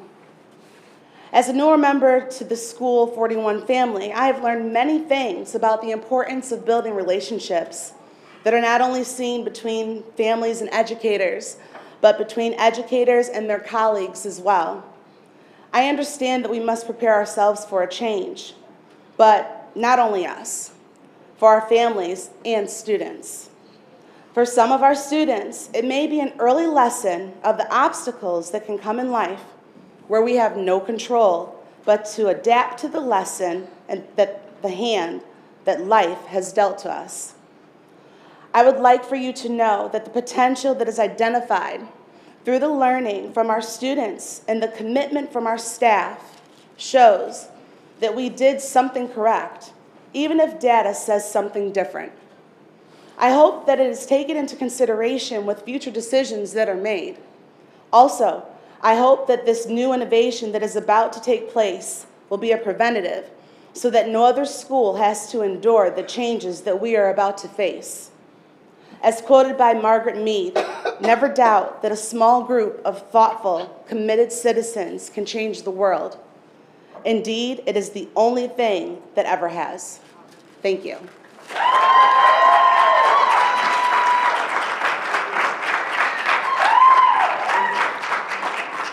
That concludes our list of speakers. I'm going to take things a little bit out of order because I know we have a superintendent's report, 2 superintendent's reports to submit to the board, but Daquan Hilton is standing in for Genesis Silva, who could not be here today, and I've asked him to issue the report for Genesis tonight. I would ask Mr. Hilton and my colleagues, given the length of the hour, to summarize as best you can your comments. Mr. Hilton, you're up. Hello, thank you everyone for coming out tonight. There's about like 4 things. I'll summarize it best as I can for everything. So the first thing I'm going to be addressing is the Rock to Change Student Summit. Brockport hosted this event November 17th, and there's approximately 15 other students from each school attended, and we got to hear about we got to hear from the suburban kids about their struggles and the racial bias and things of that nature within the Race Summit. The next topic I'm going to be speaking about is the Victorious Minds Academy Community Forum. Dr. Joy DeGrew, she was a wonderful speaker, and she held a panel at the Wilson Foundation, which I had the opportunity to be on. Wonderful speaker, and she also spoke at my school, which was very nice. I think that we should have more speakers like her within the RTSD and for the community, so that we'll be able to talk about our problems within the community. Another thing is I would like to thank one of the board members. I'm not too sure who it is, but they heard our problems at Leadership Academy. So now we have a spare week, which is in effect this week. We weren't having one before, but a couple of strings were pulled and phone calls were made, and now we have a spare week. So I want to thank everyone on the board for that. Also, one thing that we would like to fix within our schools and the city school district is the suspension rate, the suspension issues at my school and other schools, because our city school district shouldn't be suspending people so much. We should be having them in class, because we suspend them, we're not doing anything. We need to get this education up and not basically deny them of the education. Another thing is the attendance at the SOC meeting, that's Student Leadership Congress. I asked that every superintendent, I'm sorry, that we try to get the SOC meetings within the students, get them up, because we only have approximately like 2 to 3 schools that participated actively all the time. So I will ask that we have all the administrators and school chiefs from other schools please inform and encourage students to attend. When we also do provide food and snacks for the students to come down and talk about the problems within the RTSD or some things we could change, things of that nature. In closing, I would like to wish all the board members, superintendent, district staff, overall community safe, blessed holidays, and we're looking forward to improve outcomes for this district in 2018 and beyond. Thank you. Thank you, Mr. Hilton. Well done.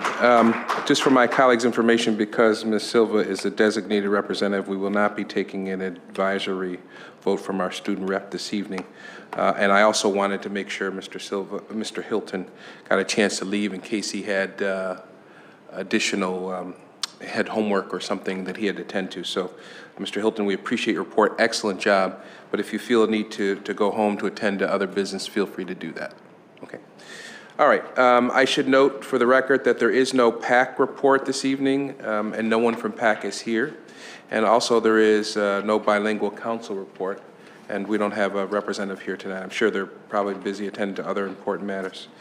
So that takes us to superintendent's reports. Dr. Nelms.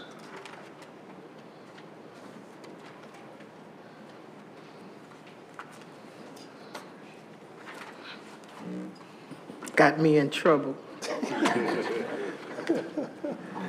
I'm sure I'll pay for it. You will. All right. So tonight I want to give a brief report. There is a video at the end featuring our winter concert that our student technology team put together. I won't show the video, but if you get time to watch it, I told the students I would show the board. But I know we're running a little late tonight, so I want to get you guys out of it. It's a nice 3-minute video showing different clips of the video of the music department featuring our new strings ensemble starting in middle school. So, Dr. Nelms, if you told those students you were going to show it to them, you need to show it. We'll show it for 30 seconds, all right? All right, show us some of that. Absolutely, So. please. Dr. Nelms, is it posted to board docs? Do you know? Great, thank you. Yep, all righty. Thank you. So I just want to give every other month an update on attendance, and and behavior. And this is just the same charts. At attendance in the lower school, I'm looking for my phone here. We are above 90% in grades 6, 7, and 8, averaging about 92%. And in the upper school, grades 9 through 12, we're above 85%, 86%. And as you see, for our new ninth graders, that attendance rate is 90%. And for the students who are older, we still are trying to re-engage them, which is a struggle for all of our schools, but that number has increased. From 2 years ago, that number was in the 40s. And so we're seeing more kids commit to school, particularly the first semester so far. So we have a robust attendance process that we use. 2 weeks ago, we went out to all of our lower school parents who had not engaged in school yet formally, went to their homes, introduced ourselves. These were not students who were in trouble or who, they just was parents we hadn't reached out to. They haven't attended any events yet. So we made sure we made contact with all of our grades 6 through 8, and we're going to do the same for high school in the near future, making sure we see every single parent possible. The behavior chart, you'll see that it's trending in the right direction, which is down. We did go back and revisit Commissioner Adams, your questions last month around the middle school, and I was correct. It was a small cohort of kids. And we are working with Ibero right now with those group of kids who are struggling with behavior and getting their parents in to do restorative practice around school expectations and outcomes. So thank you for that question last month about some of the lower school kids. It was a blip in last month's report. We continue to provide academic interventions. As you know, the state released recently our community schools grant as well as our PSSG funds, which is to support additional academic interventions and supports for the district. East is one of those schools who received that because of receivership. And we are targeting academic interventions for students grades 6 through 12 after school and also on Saturday school. We'll do 6 weeks before the January exams and 6 weeks before the June exam on Saturdays, but after school 3 times a week for the whole school year. This has been a huge success. We had about 70 kids attend last Saturday and grades 6 through 12 and for targeted reasons, and they continue to move in the right direction. This has been a highly successful intervention, especially working with transportation to provide some community type of support, meaning that the kids are being dropped and picked up at centralized spaces and not being placed on the RTS buses, which has proven to be effective. So thank you to the Transportation Department and for RTS and for student. Recruitment updates. We are recruiting heavily for the beginning of 2018-19 school year. We had a very successful December 7th event. I want to thank Lorna Washington and Jason Taylor and folks at the building, our parent liaison, for working with local schools and getting parents to come out. There were well over 100 parents there on that night, 85 families from 33 included. It was a really spirited event, and people learned a lot about East. Our second event is going to be on January 11th. Again, it's to target School 33 families, but we are opening it up to everyone to attend who will. And I also want to thank the communities for partnering with us and hiring parents in the community, within the 33 community, to go out and recruit other parents and make them knowledgeable about the school. And so there's a lot of support with the local communities around that school, as well as the communities working with businesses to get parents more knowledgeable and aware about the ongoings at East. Eagle Eye Express, very excited about this. There are 2 pediatric doctors who are working with us, and they just wanted to volunteer, and so they have re-energized and revamped our school newspaper. It's the Eagle Express. If you go to the WordPress link there, you'll see all the back issues as well, and the future issues. I also tweet a lot of these events as well. But these kids are extremely, extremely impressive. If you get a chance to read some of their writing, you'll see that these kids are incredible reporters, and they report about East. Some of the stuff is controversial, which is good. They call us out on things we're not doing well. And they also honor their peers. So that newspaper is something that 2 doctors volunteered to do 2 years ago, and they've stuck with East, and they are helping our students create their own newspaper. We're very, very, very, very proud of that newspaper. The newspaper is one of those things that was, if you go back years and years and years in East, they always had a strong newspaper. And you go through the archives and library, we kind of started reading through some of those. We wanted to resurrect that. And we put a little, modern spin on some of the articles, but it's a very good newsletter. Also, we did recently did a literacy department book fair where we sold over 1,700 books in books to local community members. And 800 books of that is going to go back to our school library to expand our culturally relevant texts. And we're really focusing on novels and books of student choice. We're surveying students, also working with other districts throughout the country to see what books they're reading, mostly working with schools in DC and Atlanta to see books that the kids find valuable that may be new to this area. So we're trying to diversify our book selection in our library to make sure students are there and reading books that relate to them. We had a very successful blood drive in December as well. We exceeded our goal of pints collected. And because of that, a student will receive a $250 scholarship this year at graduation. The students put this whole blood drive together, and it was really successful. And we continue to do things and have our kids give back to the community, understand the importance of their civics and citizenship. And I guess we'll play 30 seconds of this time, if you don't mind. But yeah, it's our kids and our music department. We have a very, very, very good music department. I think one of the best in the county, and they are really focused on building program. So you'll see a lot of kids playing music for the first time. We have over 80 lower school kids, grade 6 or 8, who are in band. And so we're trying to expand that to make sure we have a robust program over the next 5 years. But the music department, they have really taken the lead on this.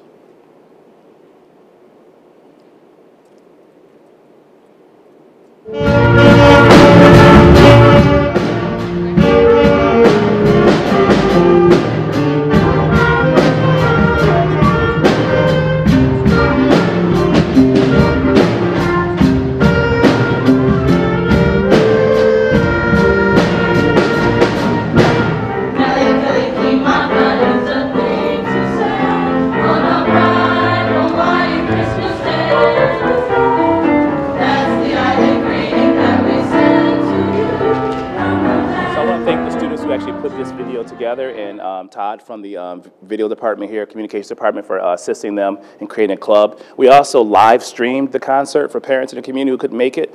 And so we purchased equipment 2 years ago to live stream our event so that parents who can't get out can actually see it. And by the views that we tracked, I mean, actually, I was at my daughter's performance during this, watching East, my earphones. So it was kind of cool to kind of be engaged. And we're going to do some of our basketball games and other art exhibits too in the future. We'll make that known to the board. Jazz piece? Yeah, it was a nice jazz piece. No, you're right. All right, go ahead. So this is our student and staff jazz. So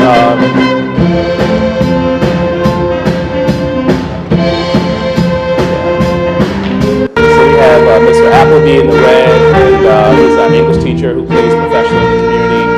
Scott Weber in the back, he also plays professionally. And they actually pair up with students and kind of serve as mentors for the jazz team. It's pretty unique.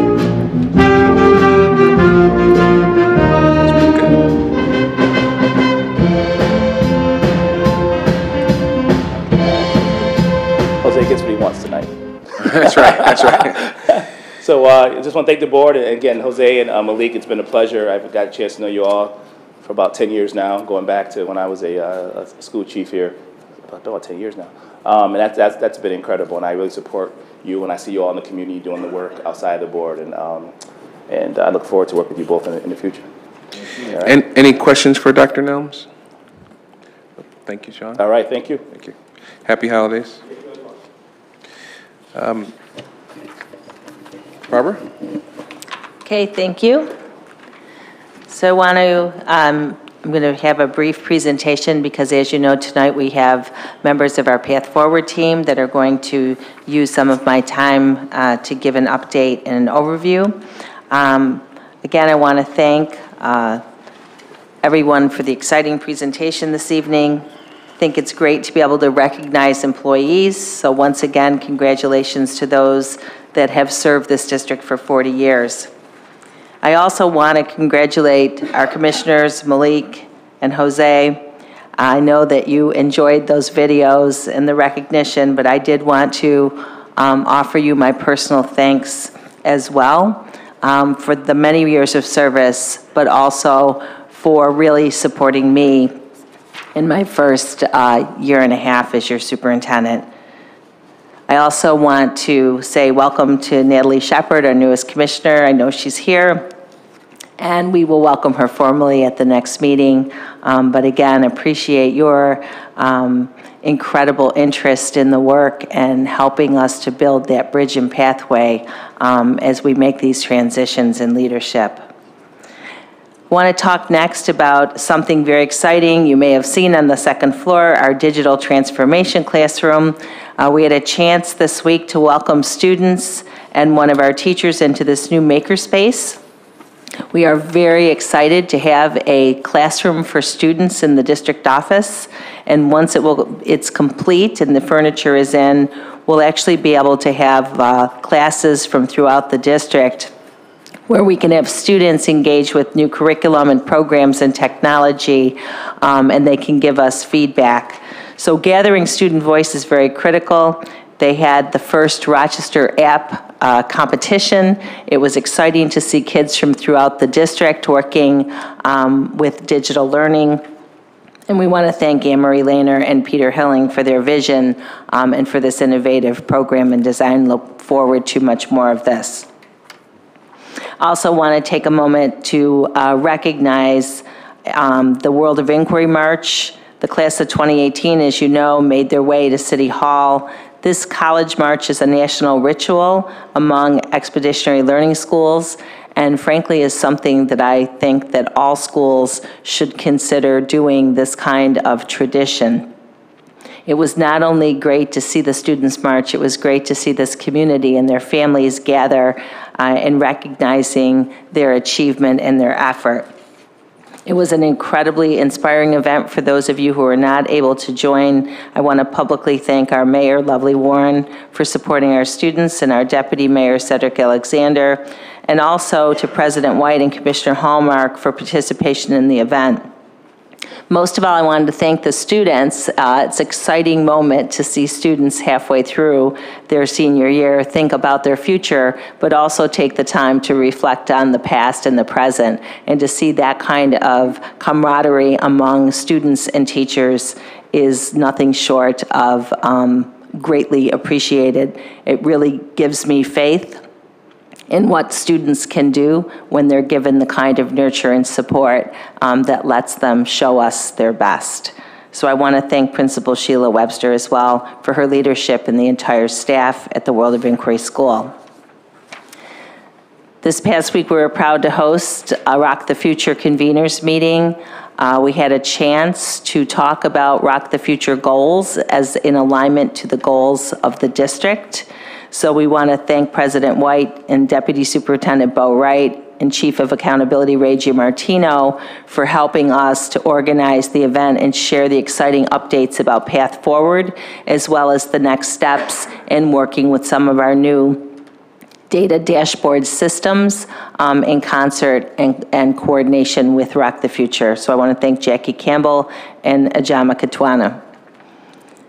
I also want to mention something that our student representative mentioned, and that's the extreme excitement where we had a week where internationally recognized educator and author Dr. Joy DeGruy continued to provide the kind of professional development for Rochester staff and for our students and our families. She was able to tour with staff schools 3, 5, 39 and Leadership Academy, all of which are implementing and doing a great job implementing the relationship model of educational intervention. We're very fortunate to have her expertise as the foundation to a great deal of our work.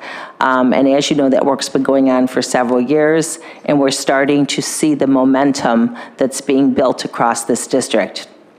So I want to thank Jerome Underwood, Chief Adonia Owens, and Ruth Turner and their teams who helped to coordinate these visits, and also all of our teachers and staff who have worked so hard over the past 3 years to make this a reality. I was fortunate to welcome Dr. DeGruy to the Executive Cabinet meeting. She is personally working with my senior staff as well as the Cabinet and did a full 2-hour training. We were able to talk about some of the challenges in spreading this transformative work more quickly without losing the ability to have people join in a way that makes sense and has meaning for their personal lives as well as their commitment to the work.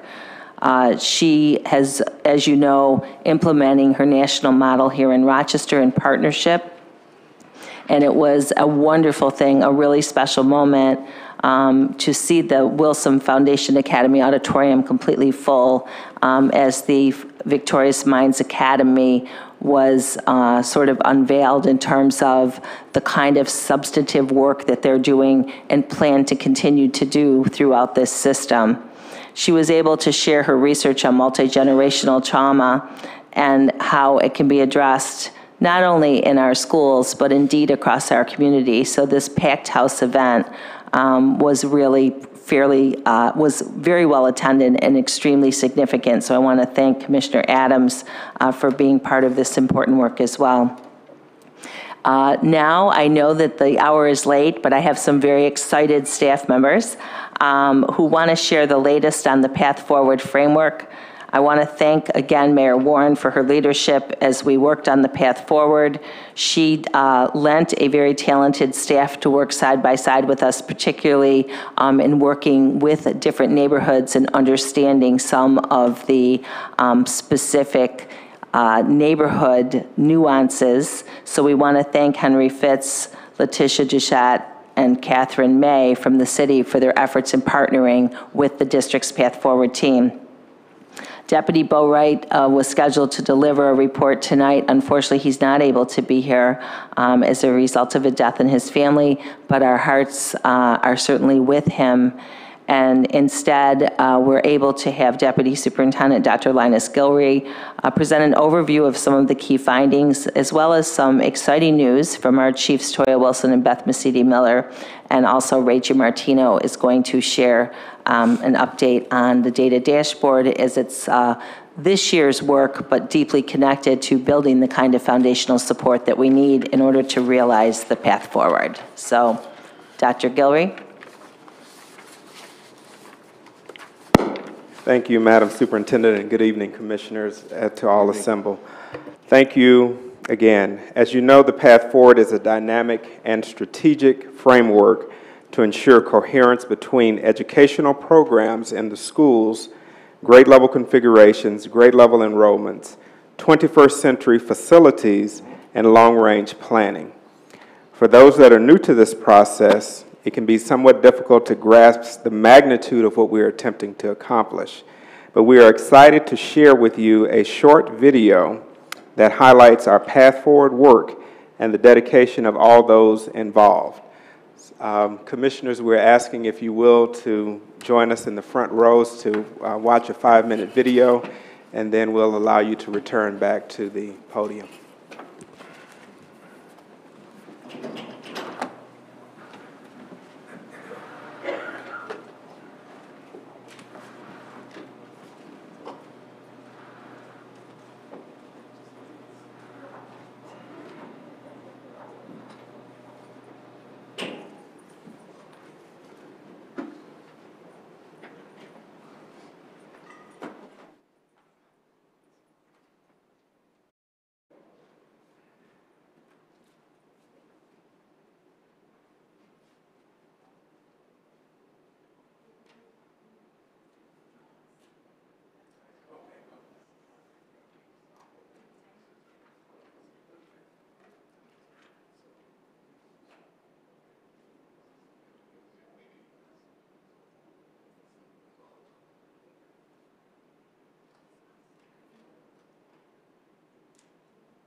That is a good question. I wanted to come back and teach in Rochester because of my experience as a student in the city school district.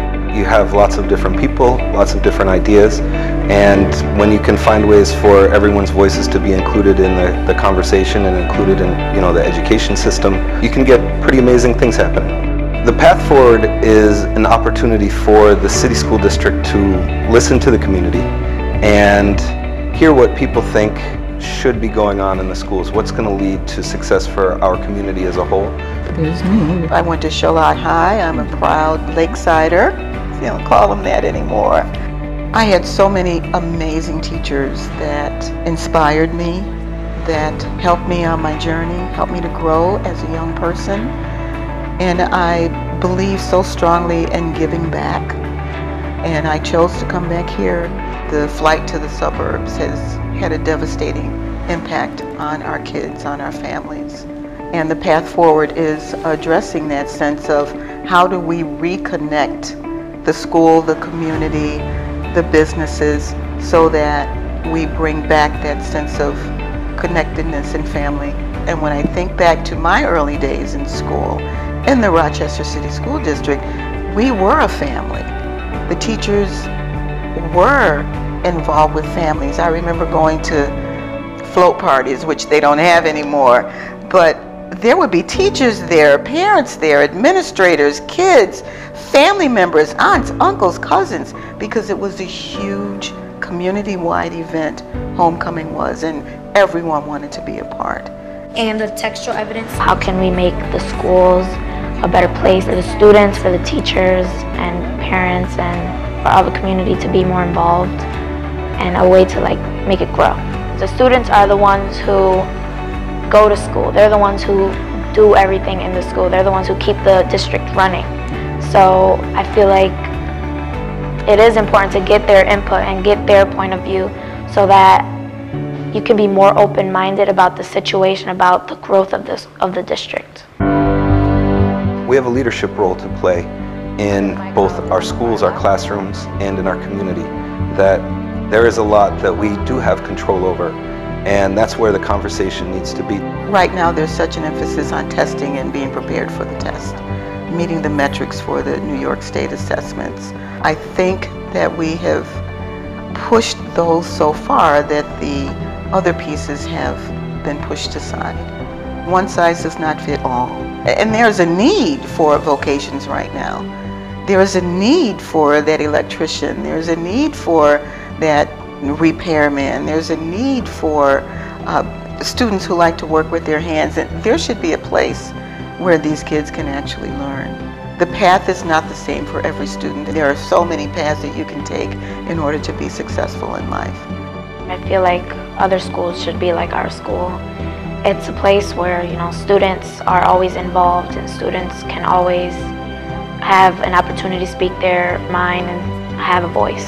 It's not just about remember this, remember that for the test, and it's more about engaging in it and getting into topics and learning about them and seeing them from different points of views. We have to listen to the voices, which is why we're engaging voices from all over the city. We're going to community centers, we're going to libraries, we're doing path forward work in schools so that we do hear the voices of everyone that's involved in the work, or that should be involved in the work. Get involved. Let us know what it is that you need in an employee. Get involved with the schools, partner up with the schools. All of these challenges belong to our community as a whole to solve. The real answer, though, is looking at what's successful and what successes we can replicate, and to also think about what sorts of things are possible and what we can do to make those things happen, which is a real change in mindset for our community.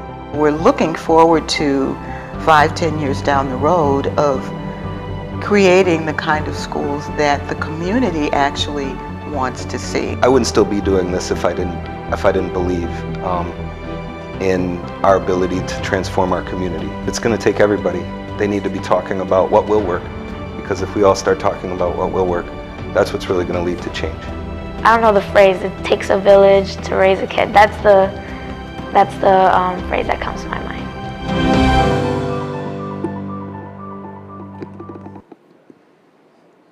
We want to thank ASAR and RTA for contributing to that. Guys, it's my understanding that the screens on the dais here are not working, so we're going to ask you to sit down, remain down here so that we can see the rest of it.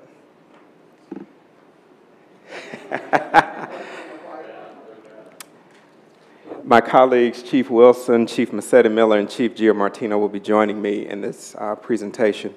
So what we wanted to share with you very quickly is that we do have the Path Forward website that's linked from our main homepage. It has all of the information that we're going to share with you tonight. But the big pillars that we do want to re-solidify for you is that we are committed to ensuring that the path forward is aligned with the district vision, mission, the DCEP that's been accepted as such.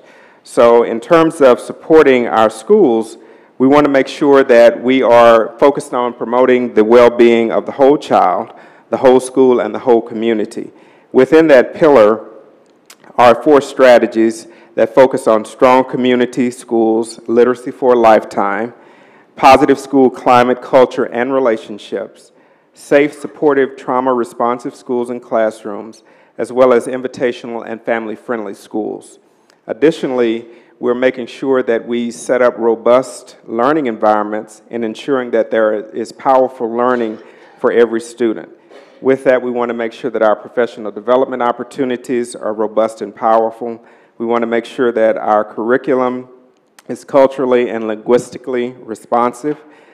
We want to make sure that our data, that we're making data-informed decisions and we're able to replicate things that are going well in a 5 or 10 week period, as well as disrupt those things that are not going as well for us in that same period of time. We want to make sure that we are definitely focused on solidifying our preschool as well as our expanded learning opportunities as well.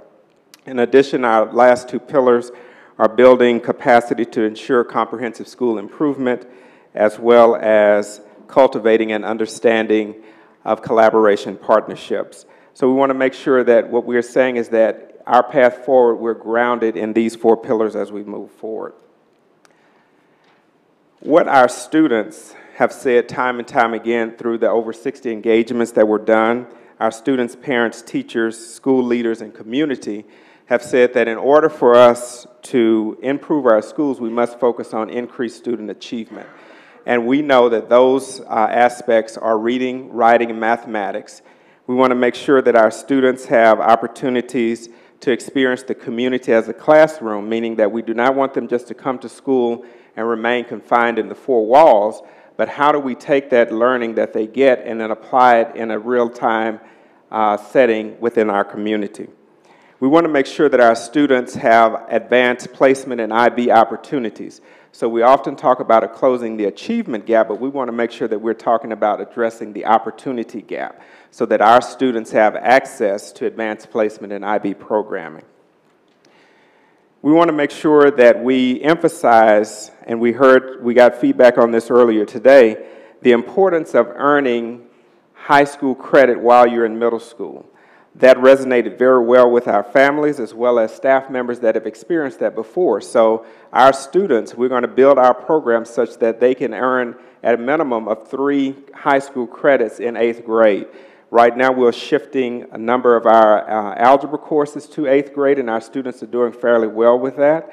But we want to look at the opportunity to make sure that they're picking their language, their first foreign language up there, as well as a science. So making sure that our students have 3 credits when they move from middle grades up to high school. We also want to ensure that our freshmen are earning 6 credits their first year in high school. With our CTE opportunities, we want to make sure that, again, we build Edison back to be the crown jewel of CTE for our district, but then making sure that there are pathways and opportunities at our other secondary schools for students to earn CTE credits. That's making sure that it's happening at the middle and the secondary level as well. We want to make sure that we increase our opportunities for our English as a new language learners, our bilingual students, as well as our students with disabilities, and making sure that there's equity and access across all of our schools for all of these programs and all these types of students in all of our schools. So we know, for example, that we're going to need more schools next year, September, that can service and support our bilingual students. Our ENL population is the fastest growing subset in our demographic groups, and so therefore we're going to be taking our existing buildings and saying, how can we support our ENL students in those populations to grow and expand those opportunities for those populations. And then making sure that we continue to grow our culturally responsive curriculum. There's a lot of great work happening with Dr. Goodwin and the Rochester Teacher Center, so we want to make sure we grow that not only in our early grades, but how do we grow that up through 12th grade and looking at opportunities at our secondary level. When we're looking at our path forward, what we heard from our students time and time again, what are the most sought after schools right now that are currently in our school selections. We have the P-TECH model right now that's in Edison. We heard from our students that they would like access to digital media arts, music programs, and we heard, you heard Genesis in the video talk about the importance of her school, and she wished every school in the district was like her school, which was School Without Walls, but in this framework, we're talking about the consortia style of schools.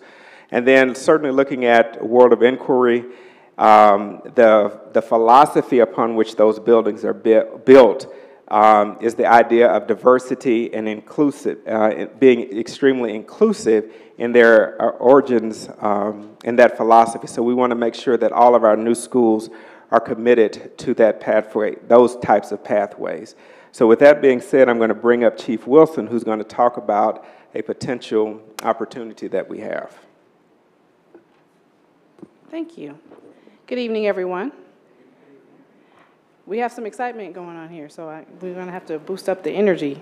I'm excited to announce that the Rochester City School District has collaborated with Monroe Community College to write a grant for the New York State Pathways in Technology Early College High School, P-TECH Rochester 2, a P-TECH high school.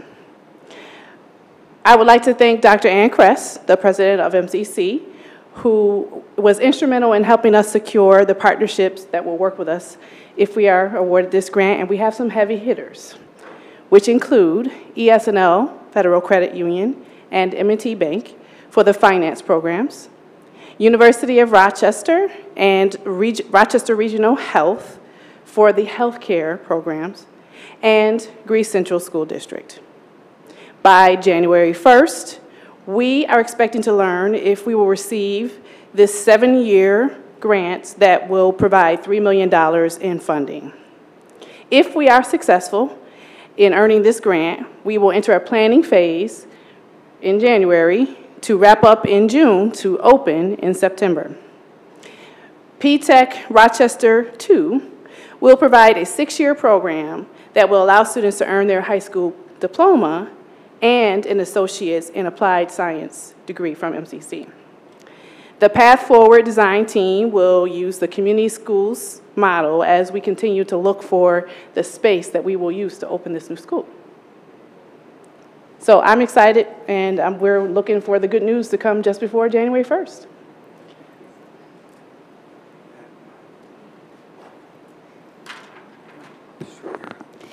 Good evening. As part of Path Forward, we have to take into consideration all of our schools and the next steps they're taking over the course of the next year, which brings me to School 41. As we know, almost 90% of our schools in receivership did make demonstrable improvement, but unfortunately School 41 did not, as we've spoken about previously. Although we know they made great strides, the state said that at this point they could no longer stay as School 41 and we needed to take action accordingly, which will be potentially voted on tonight. Since the last time we've met, we have been engaging with the community to begin to gather their input, but also to begin to clarify the facts, take care of some of the misconceptions that are out there in our community. And it won't be just one time, it will be multiple times. We have posted the dates on the district website per our last conversation with the board. We have met with the superintendent, our general counsel, as well as both deputies and Dr. G. Martino to meet with staff, as well as our families. We had a separate night for that. I also had an opportunity to talk to the community engagement team to make sure that they know the events moving forward and how we will continue to collect feedback from all of our stakeholders. Knowing all that, we're going to take this opportunity as part of the path forward and the direction we have to take with School 41 to see it as an opportunity for renewal. To take a look at all our schools across the district and make sure we're taking the spirit and the structures of what's working in our high demand schools and using those to build our potential new school at the School 41 campus.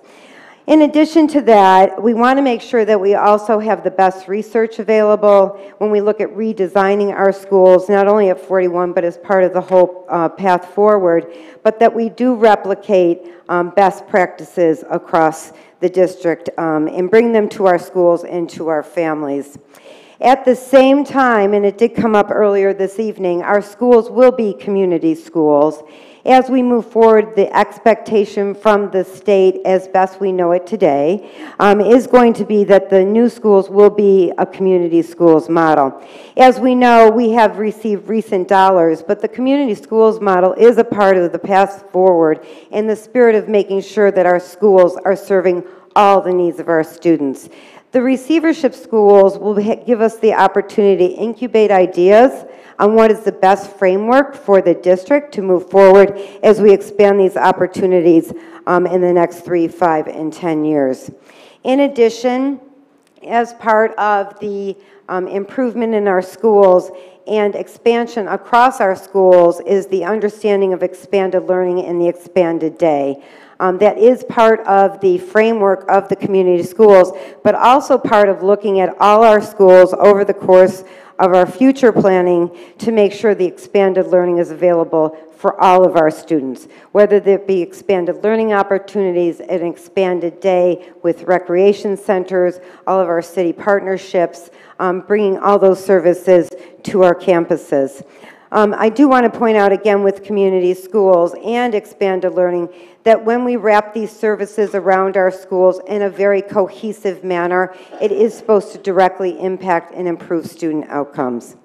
So as we move forward, we do want to be thoughtful about certainly all the needs of our children and our families, and making sure their social and emotional needs are met on a daily basis, and also paying attention to what the state education department is telling us. As recently as this past week, we know that there are new accountability measures in front of us, and we want to be very thoughtful about that in our planning as we're renewing our schools, replicating best practices, and bringing the best schools to our children and families. So we are doing that over the course of the next even 5 weeks to make sure that as the Path Forward plan unfolds, that we've included the best knowledge we have and information we have to plan in the next 6 months.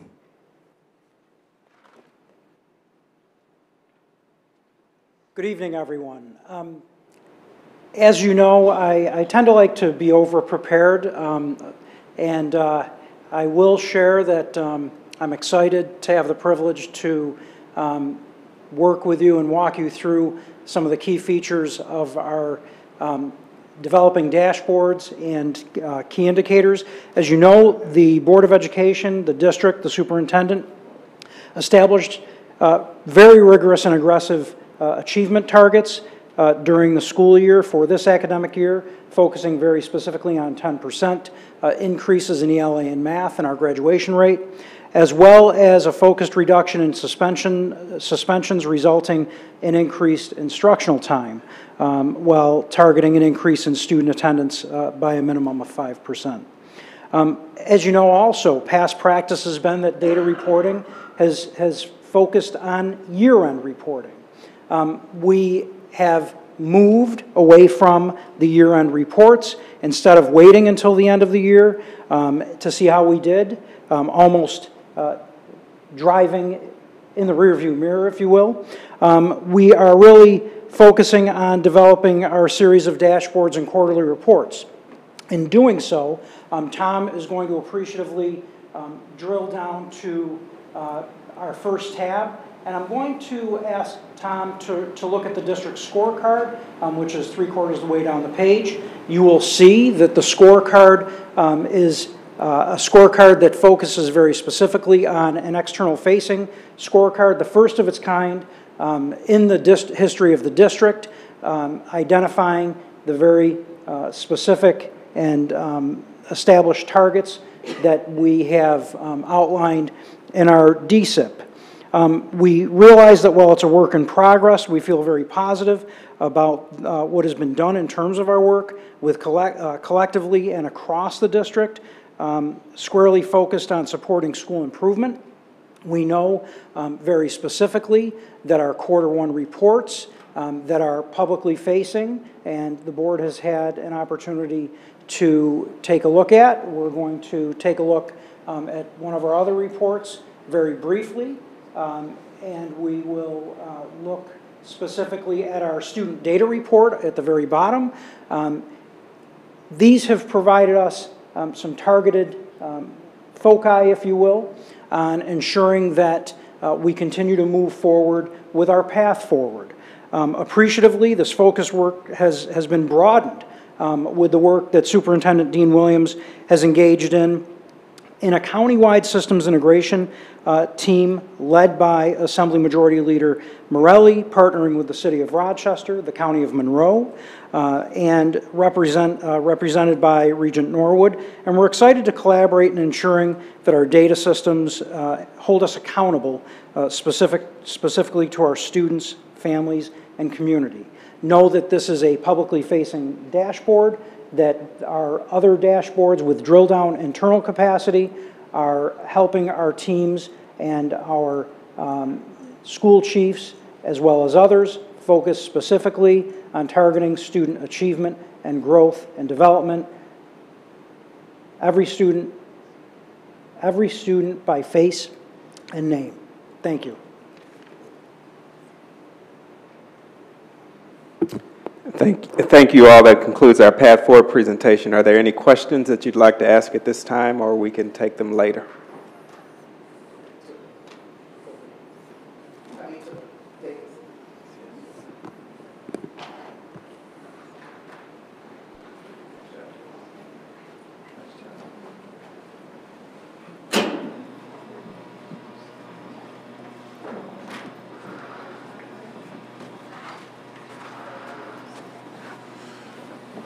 Goodness.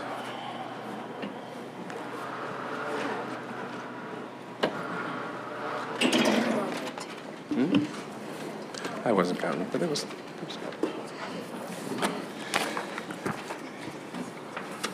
all right. I assume that there are no questions. That was I had some questions. Oh, did you? Yeah. Go ahead. In looking at the pathway, one of and this is for your consideration, but I would hope you would take it in the spirit that is intended. In many places that I go and I look at reports, when we're talking about cultural competence, it's always the last item, last bulleted item. I do think that we have to make it first. And the reason I believe we have to make it first is because it frames the work that we're doing in a district that's 80% students of color. I think it's more important than P-TECH. I think it's more important than the reading and the writing, because if you don't culturally context it, and the curriculum that has to come from that's culturally responsive, that is going to help us to increase student achievement. So in my view, it can't be the bottom. It has to be the top. It has to be the frame. So that when you begin to do the reading, when you begin to do the math, it's coming from a cultural responsive lens.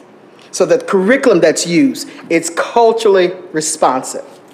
So I do believe in the path forward, Madam Superintendent, and again, it's just my thought, that we've got to put it first.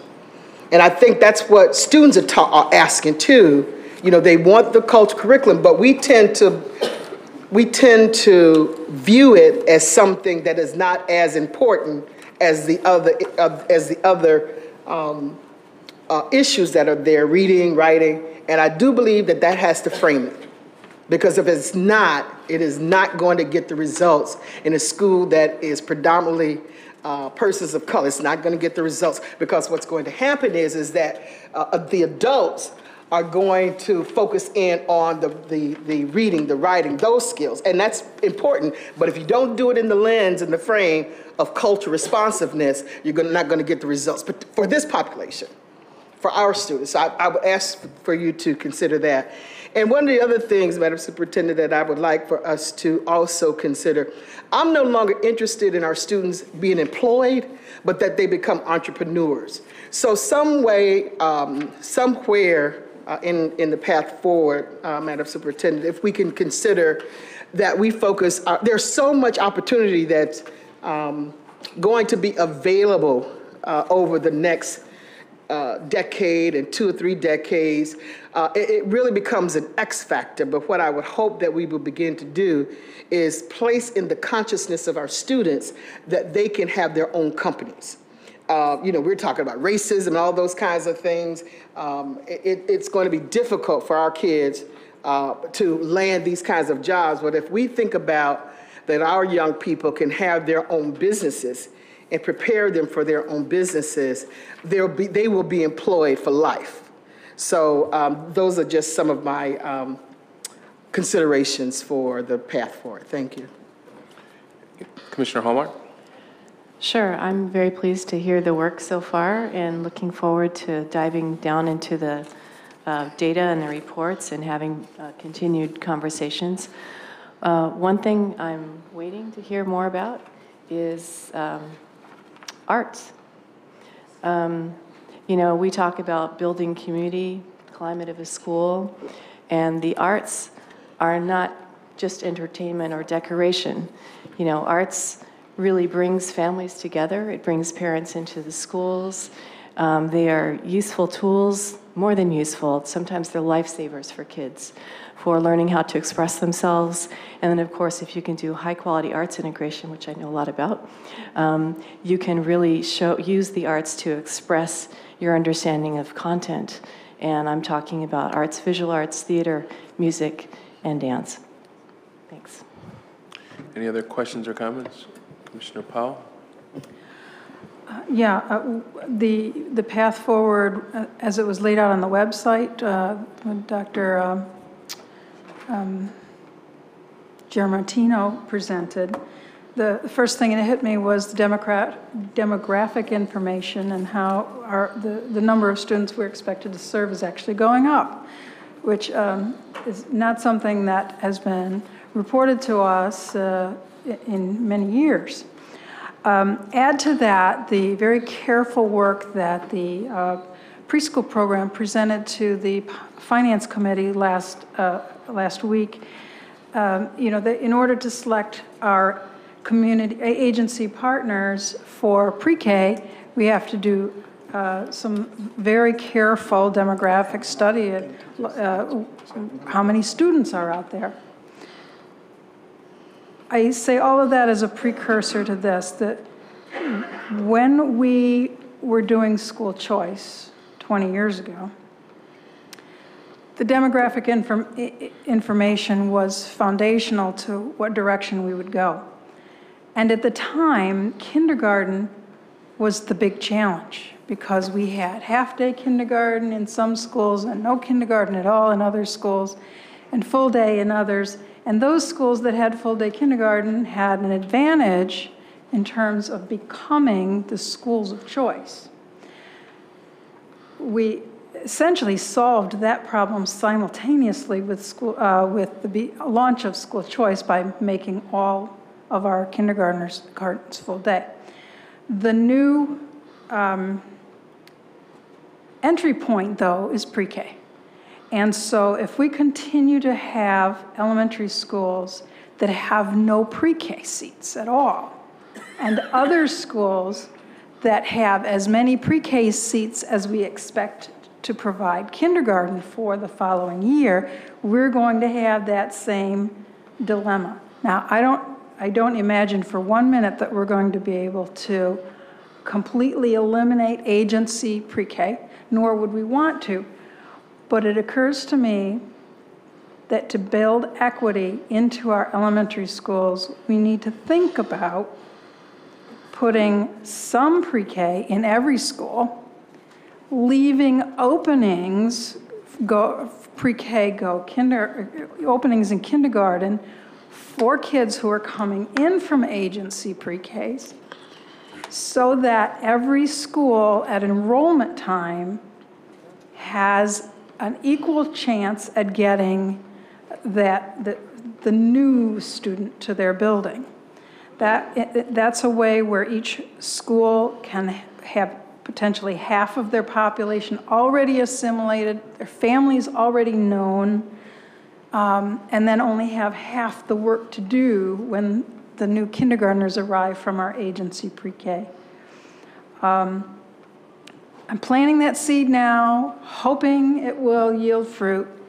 I've planted it before, and it has landed on the stones and not germinated, so we'll see if maybe now, at the beginning of our talk about Path Forward, that this is the right time to remind us that, you know, our whole school choice structure was predicated on building capacity, where the kids lived, making sure that they had opportunities as close to home as possible.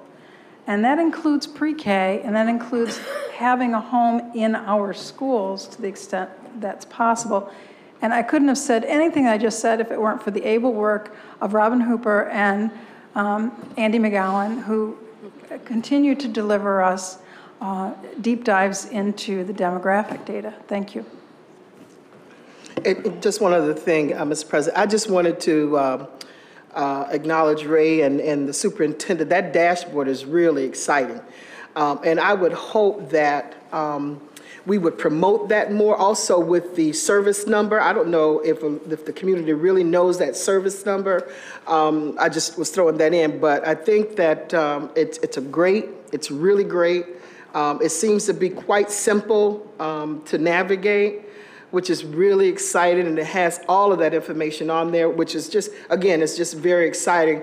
But I really would like us to promote it even more, so that, sort of like we promote preschool, if we could promote that dashboard and that service number that parents can call, I think it would be a great opportunity for an increased utilization of those platforms. Thank you.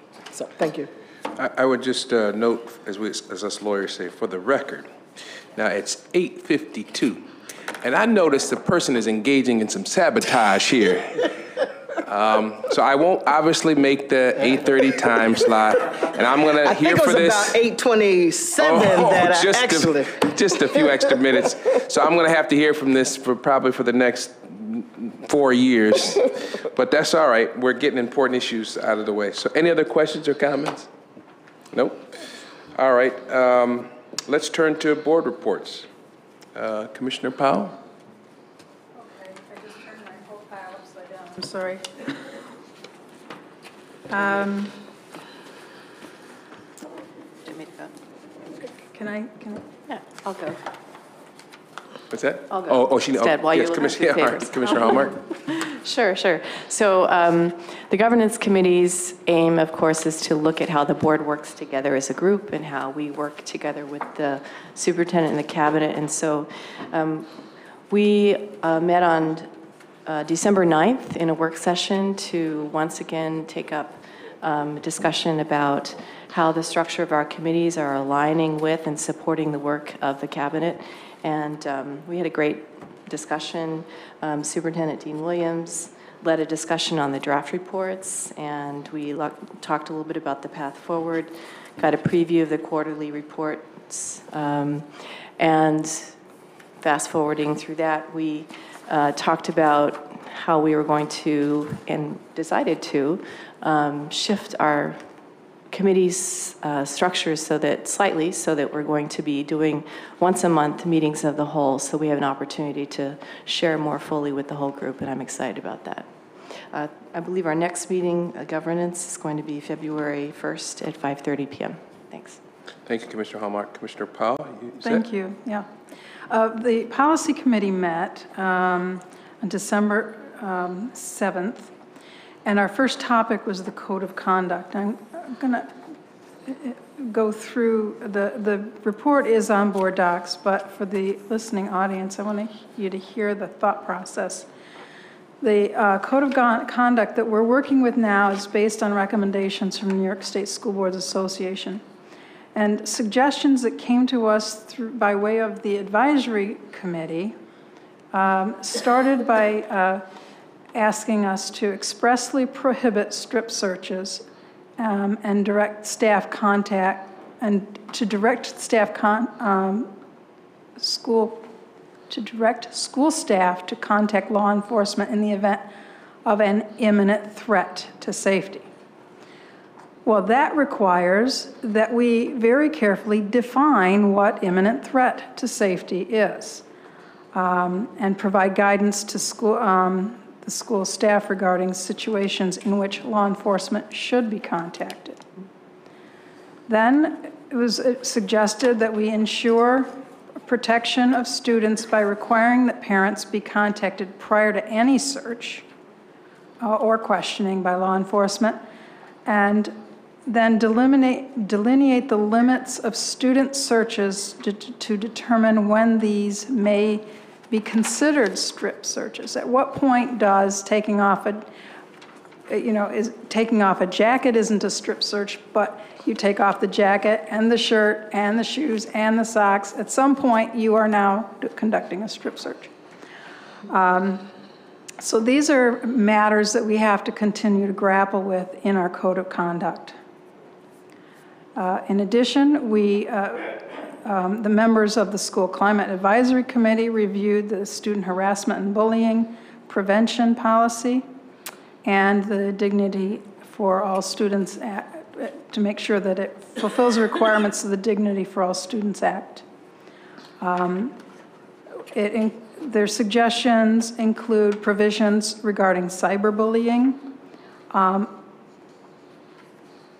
obtain input from assistant principals regarding who should serve as the district's DASA coordinator, ensure all students are aware of protections provided to them. There's no point in a student having a right to be free from bullying if they don't know they have that right, and how to exercise it, how to protect themselves. And finally, a requirement for quarterly reports regarding student harassment and bullying, so that we have a sense of the direction things are going. Tonight on the dais, we are considering the preschool education policy, number 4320.5, and the new field trips and excursions policy. Those are up for our vote for adoption. As a discussion item, the Equity and Education Excellence Policy, Policy 201. Again, it addresses the cultural and racial inequities in district systems and practices. That's under discussion. And as information items being presented to you for the first time are education of homeless students, to make sure we're in compliance with the McKinney-Vento Act. Recall, this was on the dais in previous months. It was polled to make sure that we had one policy proposal to present to you, and that is before you today. And finally, draft resolution that would rescind the existing daycare policy. That's an information item. Next month we will discuss it. This policy has not been implemented in the district for over a decade, and a recent survey indicated that parenting students require greater flexibility in their choice of daycare providers to accommodate their needs. Part of that flexibility is in terms of accessing county child care subsidies. We don't do a good job at all of facilitating students' access to child care subsidies resources. The members of the policy committee decided that these students' needs could be better served by advocating for them and be given priority in awarding county child care subsidies and pursuing collaborative partnerships with community organizations to offer child care as part of before and or after school care. When the administration back in 1998 first withdrew its support for daycares in our high schools, the argument was that we would offer coordination services to the parenting students and ensure that they had child care services near their home or their school. The recent reports and surveys suggest that we have not done what we promised in terms of facilitating that, that wraparound care, that community schooling that our parenting students need in order to be successful. We're not doing a good job finding places that are reliable daycares, and we're not doing anything at all to support them in terms of getting child care subsidies from the county when they are eligible. So I would rather have a working collaboration than a policy that we have all ignored for 19, 20 years. Thank you. Our next meeting of the policy committee, so presuming that the next policy chair chooses to follow the schedule, is February 1st, following the board governance committee meeting. Thank you, Commissioner Powell. We're going to skip to Commissioner Cruz. Thank you, Mr. President, for indulging me. My family's been patiently waiting for me to have dinner, and they're hanging in there. So had Commissioner Elliott run the meeting, I probably would have had eaten by now, and maybe have had dessert. Just keep on digging it in. Out there. Just on your last day, too. Last day, just throwing it out there. So Finance Committee met on Thursday, December the 14th. And we reviewed a number of resolutions, 465 through 474, 476, and 478, which are all included in your package. We also reviewed the November 2017 financial report, and with a bit of your indulgence, I really want to thank the staff, Everton and your staff, and Rodney have been phenomenal in getting information, adding new information for the committee, and being patient with trying to explain how things are going. And so I really did appreciate working with you in pulling this information together, and you have done a wonderful job. It gets better and better, so I think that the next Finance Committee chairperson will be well served by you and your staff. Again, thank you very much. And so we reviewed the November 2017 financial report. I want to put forth a motion to accept that. It's been moved. Is there a second? Second. All those in favor say aye. Aye. Aye. Thank you. And in your packet again, we reviewed a number and fully vetted a number of resolutions. They are in your packet with our full recommendation. And again, they are in procurement, supply, facilities, and other. The next scheduled Finance Committee meeting is, again, if it goes according to schedule, shall be on January the 18th. And with that, I thank you very much. Thank you, Commissioner Cruz. I think that's the last time I will say that, other than to say you will be missed. And happy holidays. And I think somebody said earlier on, this is not an appropriate situation to say goodbye. Yeah, well, but I'll you see won't you get rid around. of me that quickly. I'll be around. Yeah, I ain't going nowhere. He's signing up to speak at the next board meeting. Yeah. Yeah, exactly. I got to find out what the rules are. 3 minutes, brother. There's no extra privileges. It's just 3 minutes. I don't get any legacy minutes? No legacy benefits. Thanks thank again. you. Thank you very much, and I appreciate that very much. Thank you. Everybody, I'm going to get a hug from Commissioner Elliott first, but everybody have a great holiday with you and your families. Be peaceful and safe, okay? Thank you.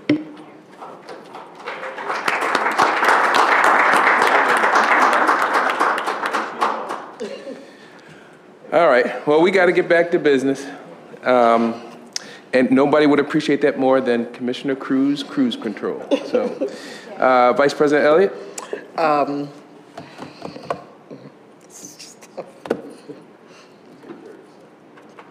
I have no report. The next meeting is January. Thank you. Commissioner Evans? No report this month, but again, just let me thank my colleagues for the great plaque and surprise. Commissioner White, that video was excellent. I can't wait to get a copy of it and watch it again. It's been a great time here, and I'm still shocked by how Shanae was able to keep this whole thing, keep this thing away from me. But thank you very much for the time, and I look forward to continuing to work with you all in my new capacity. Thank you. Commissioner Adams? The audit committee met on Tuesday, December 5th with the external auditor, Freed Maxick CPAs, to review the results of the district's financial audit for the year ending June 30th, 2017. All board members received a copy of the CAFR, had an opportunity to ask questions and attend the meeting. The Office of Auditor General reviewed the draft CAFR, and all questions have been resolved in this final version, which has been provided. You all should have a copy of the final CAFR. We are seeking board approval for Resolution 2017-18 number 487 to accept the independent auditor's report and single audit reports of Freed Maxick CPAs contained within the CAFR for the fiscal year ended June 30th, 2017. Upon board approval, the reports and this resolution will be filed with the Commissioner of Education and State Comptroller. The committee also reviewed several reports. Those are listed. In the interest of time, I will not read them all, but they are posted, and that concludes my report. Thank you, Commissioner Adams. I'll try to be brief. Some of you may wonder why I'm wearing a Buffalo State jersey. You see Syracuse hat here and this Temple here. I'm not advertising for these schools. My daughter, my middle one, graduated from Temple. My wife went to Syracuse, and my son, who some of you know, went to Buffalo State to get his master's. I'm wearing this stuff because this is college season, and I'm trying to remind those folks out there who are parents about FAFSA and about college applications. It is not too late. You can still submit college applications. Of course, you can still submit FAFSA. I think you still can, can't you? I'm looking, right? Is that right? Yep, still can. Both of those, particularly FAFSA, is extremely important. So I would encourage parents to do that. A few years ago, my colleagues may remember I was wearing college uniforms rather than the tie and the three-piece, because I think this is the appropriate attire to remind people of ultimately the fact that this, as we said to the folks in World of Inquiry, this is really just the beginning of the journey. You are going to go on to trade school, you almost have to nowadays, or college. And so you can do this. The people that I indicated wore these hats and wore these colors are not any more intelligent than anybody listening here today. They're all good, committed people, and they had to work hard to get to the college that they wanted to, and the college is out there. So I would encourage people, if you don't know, if you don't have a relative who went to college, find somebody. There's lots of folks out there who can help you get to the college of your choice. So that's the first thing that I wanted to offer up. As you all know, as certainly my colleagues know, we have our organizational meeting. It will be January 2nd at 6 p.m. At that meeting, new members will be sworn in. Natalie Shepard will be sworn in as a member of the Board of Education. New officers will be elected, and we, by law, have to designate certain officers to perform certain responsibilities for the district. Again, our organizational meeting is January 2nd at 6 p.m. Just to let folks know that the School Choice Expo is coming around. It's January 20th at MCC's new downtown campus. I went to it last year. It's an amazing event. I'm looking forward to attending it this year, and I know my colleagues will attend as well. For those of you who don't know, I know my colleagues know, the RCSD Link lawn signs are in. I was saying to my colleagues that, you know, we're out putting on these lawn signs, and they do get a lot of attention. And I thought, well, why don't we do that with the RCSD Link?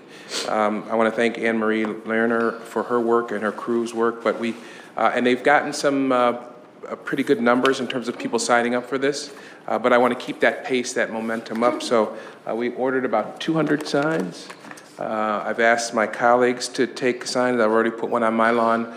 We have a plan to engage PAC to distribute those signs. I think facilities people are going to make sure that the signs get on each of our school campuses.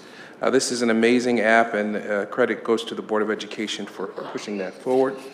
These signs are 18 by 24, so they're pretty visible. They provide, a number of my colleagues said, well, what about if a person doesn't know how to sign up? They provide even information about who to call to sign up. They tell people what kind of information is available.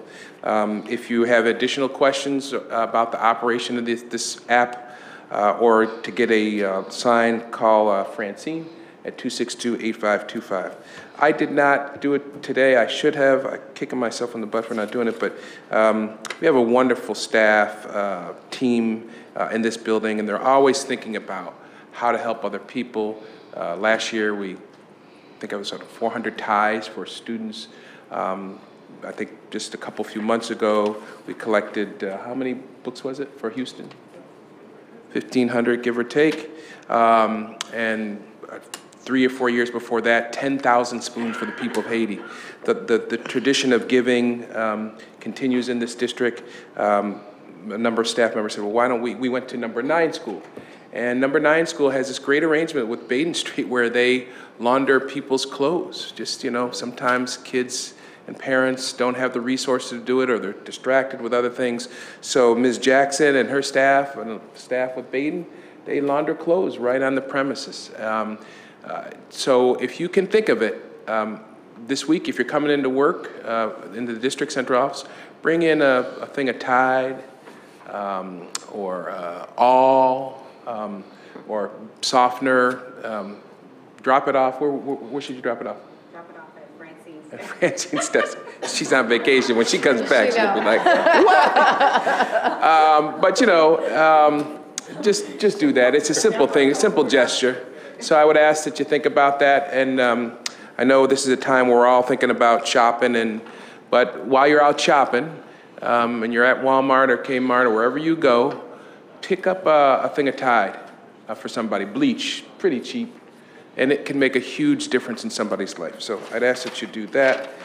And I think that concludes my report. Did I miss anything? Commissioner Adams? President White, I apologize. In the interest of trying to save time, I actually didn't read. I do need a motion, could I read? Yes, turn to the audit committee report? Yeah, absolutely. We did review several reports in 2017, and I would like to request a motion for the board to accept 22 reports, including 19 purchasing card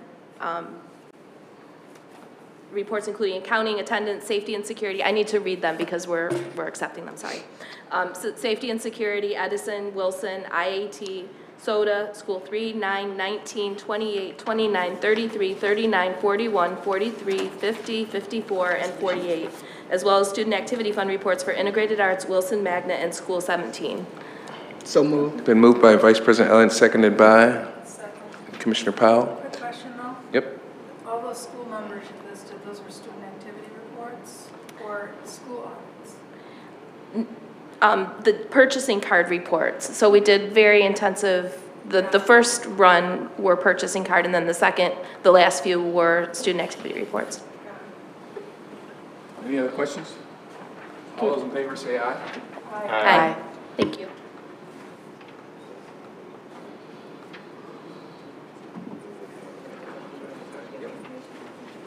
Sorry about that. All right, now we're going to focus on the resolutions for consideration. Let's begin with a motion regarding Resolution 427 to 439 as amended. Now, on your desk, you have, it was just dropped off this evening, a Resolution 439 that has been amended. Situation was such that they had to make some last-minute amendments to that particular resolution. So I got a motion to discuss those resolutions, 427 to 439, as amended. Been moved by Commissioner Evans, seconded by Commissioner Hallmark. Any questions or comments regarding those resolutions? All those in favor of resolutions 427 to 439 as amended, say aye. Aye. Any opposition? Yeah, to 439. All right. Got that, Madam Clerk? All right. Resolution 440 we're going to discuss in executive session, although we don't have to. I'm trying to Am I right see if I here? can save some time here. Yeah. Okay. I've reviewed them. I've reviewed them. Okay, so this may allow me to get back a little time. You don't have to, but this is a good practice that we don't have to go into executive session on these particular motions if you don't want to. For those of you listening, we go into executive session on matters relating to employees because we can't talk about confidential personnel matters on the record in front of everybody. So what we typically do is we go into executive session, we discuss those personnel matters, and then we vote on the resolution publicly. But we don't have to do that. If everybody's looked through the materials, then we can just vote on it without getting into the details. I'll move Resolution 440. Okay, it's been moved and seconded by Commissioner Hallmark, moved by Commissioner Powell. All those in, any further discussion or comments regarding this? All those in favor of Resolution 440 say aye. Aye. Aye. Any opposition? Okay, can I get a motion to discuss Resolution 441 through 461? Can I get that motion from Commissioner Evans? We want to get you that. Second. It has been moved by Commissioner Evans and seconded by Vice President Elliott. Any questions or comments regarding those resolutions? Yes, President White, regarding ma'am. Resolution 455, that prompted a question from the board that I don't think we've received an answer for. I'm not insisting on it being answered at the moment, but could we have a time frame for a response to that question? 455. Was this, Commissioner Adams, was this a question you put to staff? It was or was submitted it on to- a question log? Or? Correct. Okay. Good afternoon, Commissioners. As it relates to the question that came up, whether or not the retirement incentive that was put out there, if it's warranted at this time because so many individuals were withdrawing their retirement, if it would be financially feasible to keep it out there or withdraw the incentive. Actually, I was looking at it earlier to see how many individuals actually withdrew their retirement, and that's going to be given, the official number will be given to me tomorrow by HCI. But as it relates to the number of individuals we had, there are 22 individuals, and we have put aside $575,000 to pay that out. Gotten there yet? With the intention that over the next 3 or 4 years, we would be saving roughly about $1 million, $1.2 million. But what happened is that individuals who were anticipating to take retirement were higher paid individuals. They didn't take the retirement package. So the amount of saving is not what we anticipated. But for the individuals who are still on the list, only 4 I can count so far that has withdrawn from the civil service piece. All the teaching, the instructional individuals have actually retired or are in the process of retiring. But as it relates to the civil service staff, only 4 individuals. But I'll get that official number tomorrow from HCI, and I will do the calculation and get that to you. Okay, so if that can just be responded to on the question log and, comprehensively in response to the question that was posed, that would be great. Thank you. We've started it, so we're just after. Okay, we're on Resolution 440, right? Any further questions or comments regarding that resolution? No, that was already voted on. Oh, I'm sorry, we're 441 to 461, thank you. Any other questions or comments regarding Resolution 441 to 461? There being no further questions or comments, all those in favor of Resolutions 441 to 461, say aye. Aye. Aye. Any opposition? Can I get a motion, Commissioner Evans, regarding additional pay Resolutions 462 to 466? Move Resolutions 462 through 466. A second to that motion? Second. It's been moved and seconded. Any questions or comments regarding additional pay resolutions? There being no questions or comments, all those in favor of resolutions 462 to 466, say aye. Aye. Any opposition? No. To all? To all, yes. Can I get a motion, Commissioner Evans, to discuss resolution 467 to 469? Make a motion to move 467 to 469. All right. Second. It's been seconded by Vice President Elliott. Any questions or comments regarding those resolutions? Only to note that these have gone through the Finance Committee. All right. Any further questions or comments? There being no additional questions or comments, all those in favor of resolutions 467 to 469, say aye. Aye. Aye. Aye. Any opposition? All right. Commissioner Evans, we're wrapping it up. Facilities, make a motion for resolution 470 through 475. A second to that motion? Second. Commissioner Hallmark seconded that motion. Any questions or comments regarding educational facilities resolutions 470 to 475? Again, these were all vetted through the Finance Committee. Any other questions or comments? All those in favor of resolutions 470 to 475, say aye. Aye. Aye. All right, this is it. It's your last one. My last school board motion. It's the last school board motion. Here it is. Drum roll. I make a motion for resolutions 476 through 494. I get a second to that motion. Who's going to go on record as seconding Malik Evans' last? Second. Oh, Mary Adams jumped on that privilege. That has been seconded by Commissioner Adams. Any questions or comments regarding those resolutions? Yes. Yes, ma'am. Because I've taken on the job of thanking publicly. We have 6 gifts that were donated to the district. And I just want to say quickly, thank you very much for $2,500 from the AXA Foundation for Families in Transition, $260 from Headspace to World of Inquiry, $10,000 from Michael Preston Brown for School 3 for incentives and activities for students, $8,250 from WDKX for Step Jam tickets to East High, $5,185 from the Women's Club of Pittsford for Lego library and Apple equipment and software to School 46, and $1,000 from Coordinated Care Services to the Leadership Academy for Young Men. Thank you very much. I have, Yes, ma'am. regarding 488, the School 41 resolution. Yep. It's always difficult when a large, group of people come out and speak to us, but then they're not here when we actually discuss the resolutions to, to see what we have to say. Because I would want to say, clarify the framework within which we're decision-making, because, we are forced into a position. We cannot, however much we would like to, we cannot simply keep the school open as is. That's not part of the plan. And it seemed like some of the people speaking thought that, especially some of the students seemed to think that it was in our hands whether or not we could keep the school open as is and give another opportunity.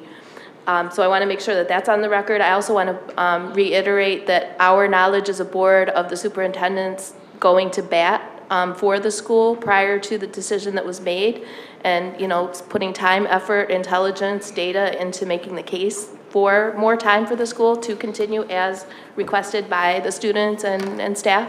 So I want to put that on the record. I also want to remind the public that we had a special meeting in public where there was somewhat of a straw poll taken of board members, where we basically demonstrated that we were backed into the situation of having, all things considered, basically that one single option of closing the school and then reopening it.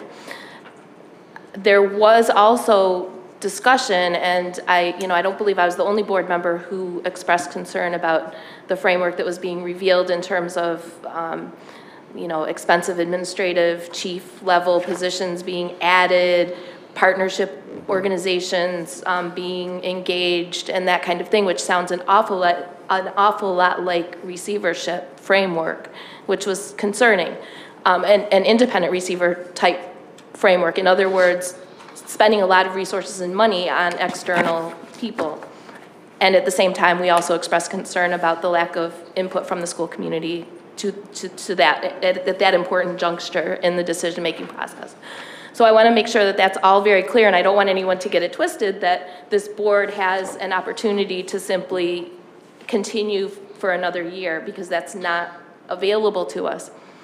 Having said all of that and acknowledging all of that, which I think is very important to say, I cannot support this resolution because it does not represent what I as a board member would want written into the resolution. To me, it does not represent our aspirations for a transition that is informed deeply by community, that it is not informed by the absolute need to involve community voice, internal strengths, the things that I spoke to at that special meeting, about the quote unquote indigenous strengths of our district, of replicating models that work. And I know that was spoken to at some level, but it was I don't want anybody to feel bad about this, but it was a fairly superficial level, at this stage of the intensity of the process that must be undertaken. So that is my reason for my no vote, because this resolution does not articulate those aspirations that we as a board should be articulating, in my opinion. If I can just respond to that, because I do intend on voting yes, but I'm sympathetic with your concern. And it's an opportunity to say, if the ultimate configuration of 41, or the proposal to the commissioner, does not meet the test of having been fully vetted by significant stakeholders in this community, including the Board of Education and parents and PTA perhaps of 41 presently, and other groups, I will not support that. My feeling was at this particular juncture, all we had to do was pass a resolution that communicated to the commissioner what our intention was, what our plan was. But I'm with you there, and I think it was made clear in our meetings that our expectation is that the community will be fully engaged in the development of this new school proposal, which, by the way, again, we don't even have the final say on that, the commissioner does. But I'm with you. I just think that all we need to do today is say to the commissioner, this is a message to the commissioner. And just speaking for me, my message to the superintendent and her staff is that I, like you, share the expectation that the community will be involved in the development of this proposal. I don't know how that is or how that mechanically it will look, but if there's a proposal that comes back to us before it goes to the commissioner, and you ask or I ask, hey, did you talk to the community about this? And the answer is no, I'm not going to support it. Now, I already know because I saw Beth's presentation. I think, if I'm correct, there was a number of dates that you were going out already. So I know they're on that, no pun intended, that path, right? So I just want to respond. I think you're exactly right. It is a resolution that speaks to the commissioner, to the New York State Education Department. And my only point is that as a board and having had us collectively engage in a significant dialogue a few weeks ago, I don't see our aspiration, I don't see our desire for a certain direction articulated, and it could. This is a board resolution, and it didn't, we didn't have this resolution until very recently, so I, maybe could have offered some language, offered some added, rationales and so forth within it. But it's not enough to me, because we have to speak to the community as well as speaking to this education department. Commissioner Hallmark? Yeah, okay. All right, so, so I hear what you're saying, and I just want to reiterate what I said in the last meeting too, which is I felt like in our open meeting, that was not the time, because we just, to be speaking to, soliciting information from the community, because we needed to first make that decision. But I also recognize that you made a very strong plea that the cabinet and the team reach out to the community, and I also heard that and saw that in tonight's meeting, and I wanted to thank the superintendent and the team for doing that. I saw 4 dates on the calendar, 2 in January and 2 in February, and I was pleased that there was a response to your concern that was expressed in the last meeting. So thanks. Any other questions or comments? Okay, so all those in favor of resolutions 467 to 494, say aye. Aye. Aye. Any opposition? I abstain from 480. And no on 488. All right. Let's see, no unfinished business. New business, Commissioner Powell, do you want to add anything to those items there? We do have the Equity in Education Excellence policy on the dais before you. It is listed as a discussion item.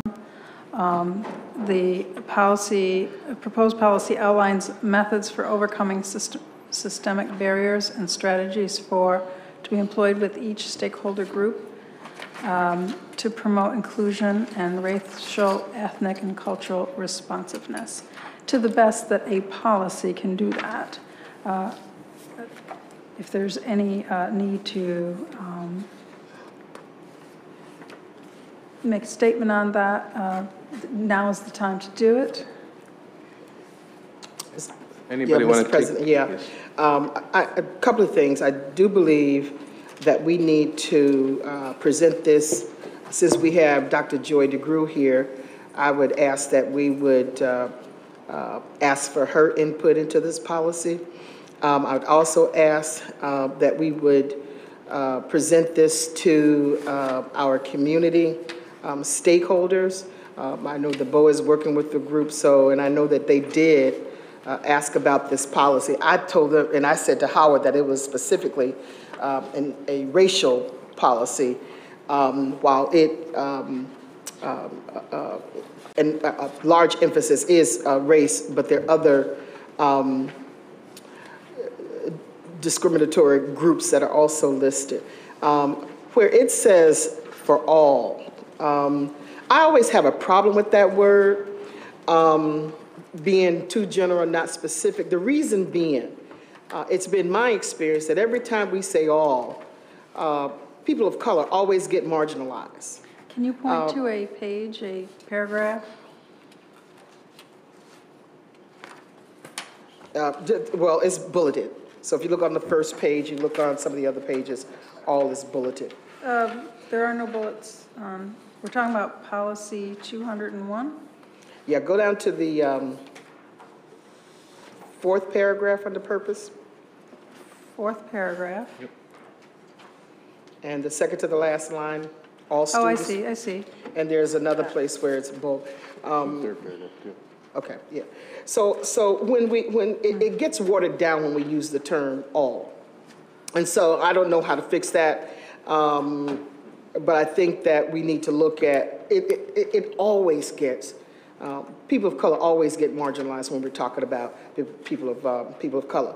When we've put the African American agenda first, everybody benefits. That's just been history. So some kind of way, I think we're gonna have to, and I don't know the answer to that. And then secondly, on eliminate systemic disparities, number C, is it possible for us to include or for the consideration something around suspensions in this area? So that's for consideration. I'd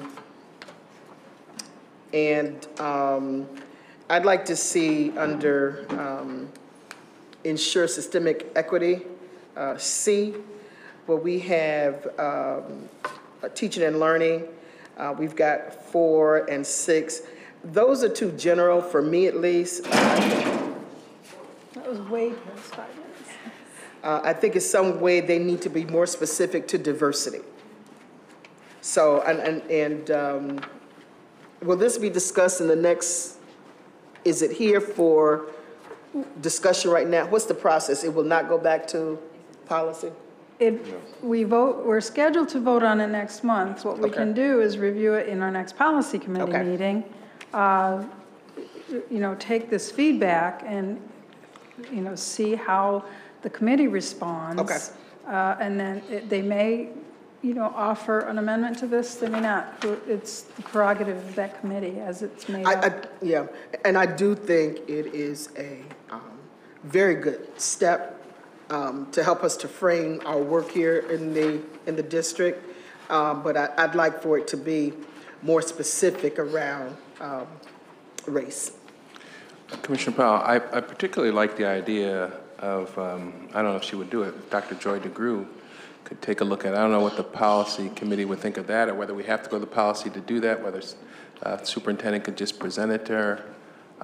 I think that would provide some unique insight, perhaps. I don't know. Right. It's my recollection that this was presented to us by a staff member who had been active in the presentations and so that this is already informed by the work of Dr. Joy DeGruy, but that's hearsay to me. I wasn't. I don't know if there's a way to do this offline to figure out if that has been done, because it seems do it between now and the next policy committee. Yep. Mm-hmm. Okay. Thank you. Thank you. It's interesting. We often have these. Commissioner Powell is often leading these conversations, but quite often we don't have discussions about these. So I appreciate you bringing them up. Sometimes they're just sort of there, and you ask for a comment, nobody says anything. So that was a good exercise. And I do appreciate the homeless policy. I think that's a great policy. I'm excited about that, particularly that we are paying attention to our homeless population. So our, as long as there's no further discussion on the new business, our next annual business meeting, as I said, is January 2nd, 2018, next year at 6 p.m. Our business meeting is January 25th, 2018 at 6:30 p.m. Of course, you all can go to our website, www.rcsdk12.org, for additional meetings and information. I do want to beat the proverbial dead horse because I believe it is worth it, and just say one more time to Commissioner Evans, you will be missed. You are appreciated in your lengthy service here, Commissioner Evans. You have seen board members go to college. Yourself, I know Vice President Elliott has been working on her doctorate. You, in fact, went back to college yourself, got your master's degree. You've seen board members send their children off to college, right? You have seen personal sickness and professional success amongst your 7 colleagues, and some members who aren't even here anymore. You have seen babies being born, your own, Melissa's, Willa, grandchildren. And her baby. She had a baby when I first got on the board. And you have seen, sadly, family members pass away. That makes you family. And I don't think there's a member on here that wouldn't consider you family. Some may call you a brother, a cousin. I think all would call you a friend, and certainly I would too. And that was forged through all of us through some challenging times. We weren't always laughing about Malikisms and stuff like that. That's how families are formed, not through DNA. And you are, to me, you're a brother. And that will never change, no matter what title you have. I asked the staff, as you all know, to play a song. And I think you said you liked the song because I played it previously. But as they play this Beyonce song, it can be framed in some of your comments earlier. This is a guy who established the audit committee, totally instrumental, not only in pushing forward and creating our preschool initiative and making sure that it wasn't under attack. This is a guy who can look at schools and say those schools look better and children are safer because of his efforts at getting facilities modernization off the ground. And you are a person who can say, this Board of Education is here. I don't know if you saw in the video, but there's, right? For those of you who don't know, Commissioner Evans, Malik was one of the people who stood up against Mayor Duffy and said no to mayoral control, and did it in a very public way. So the song I asked staff to play, I hope they play it, is a song from Beyonce called I Was Here. I Was Here. I would ask you all to listen to the words of that song, and today, think about Malik Evans and Commissioner Cruz, because clearly, when we leave here today, after we go out of executive session, you will know tomorrow and today that they were here. Now, as they play that song, I'm hoping they play that song. There we go. I need a motion to go into executive session to discuss matters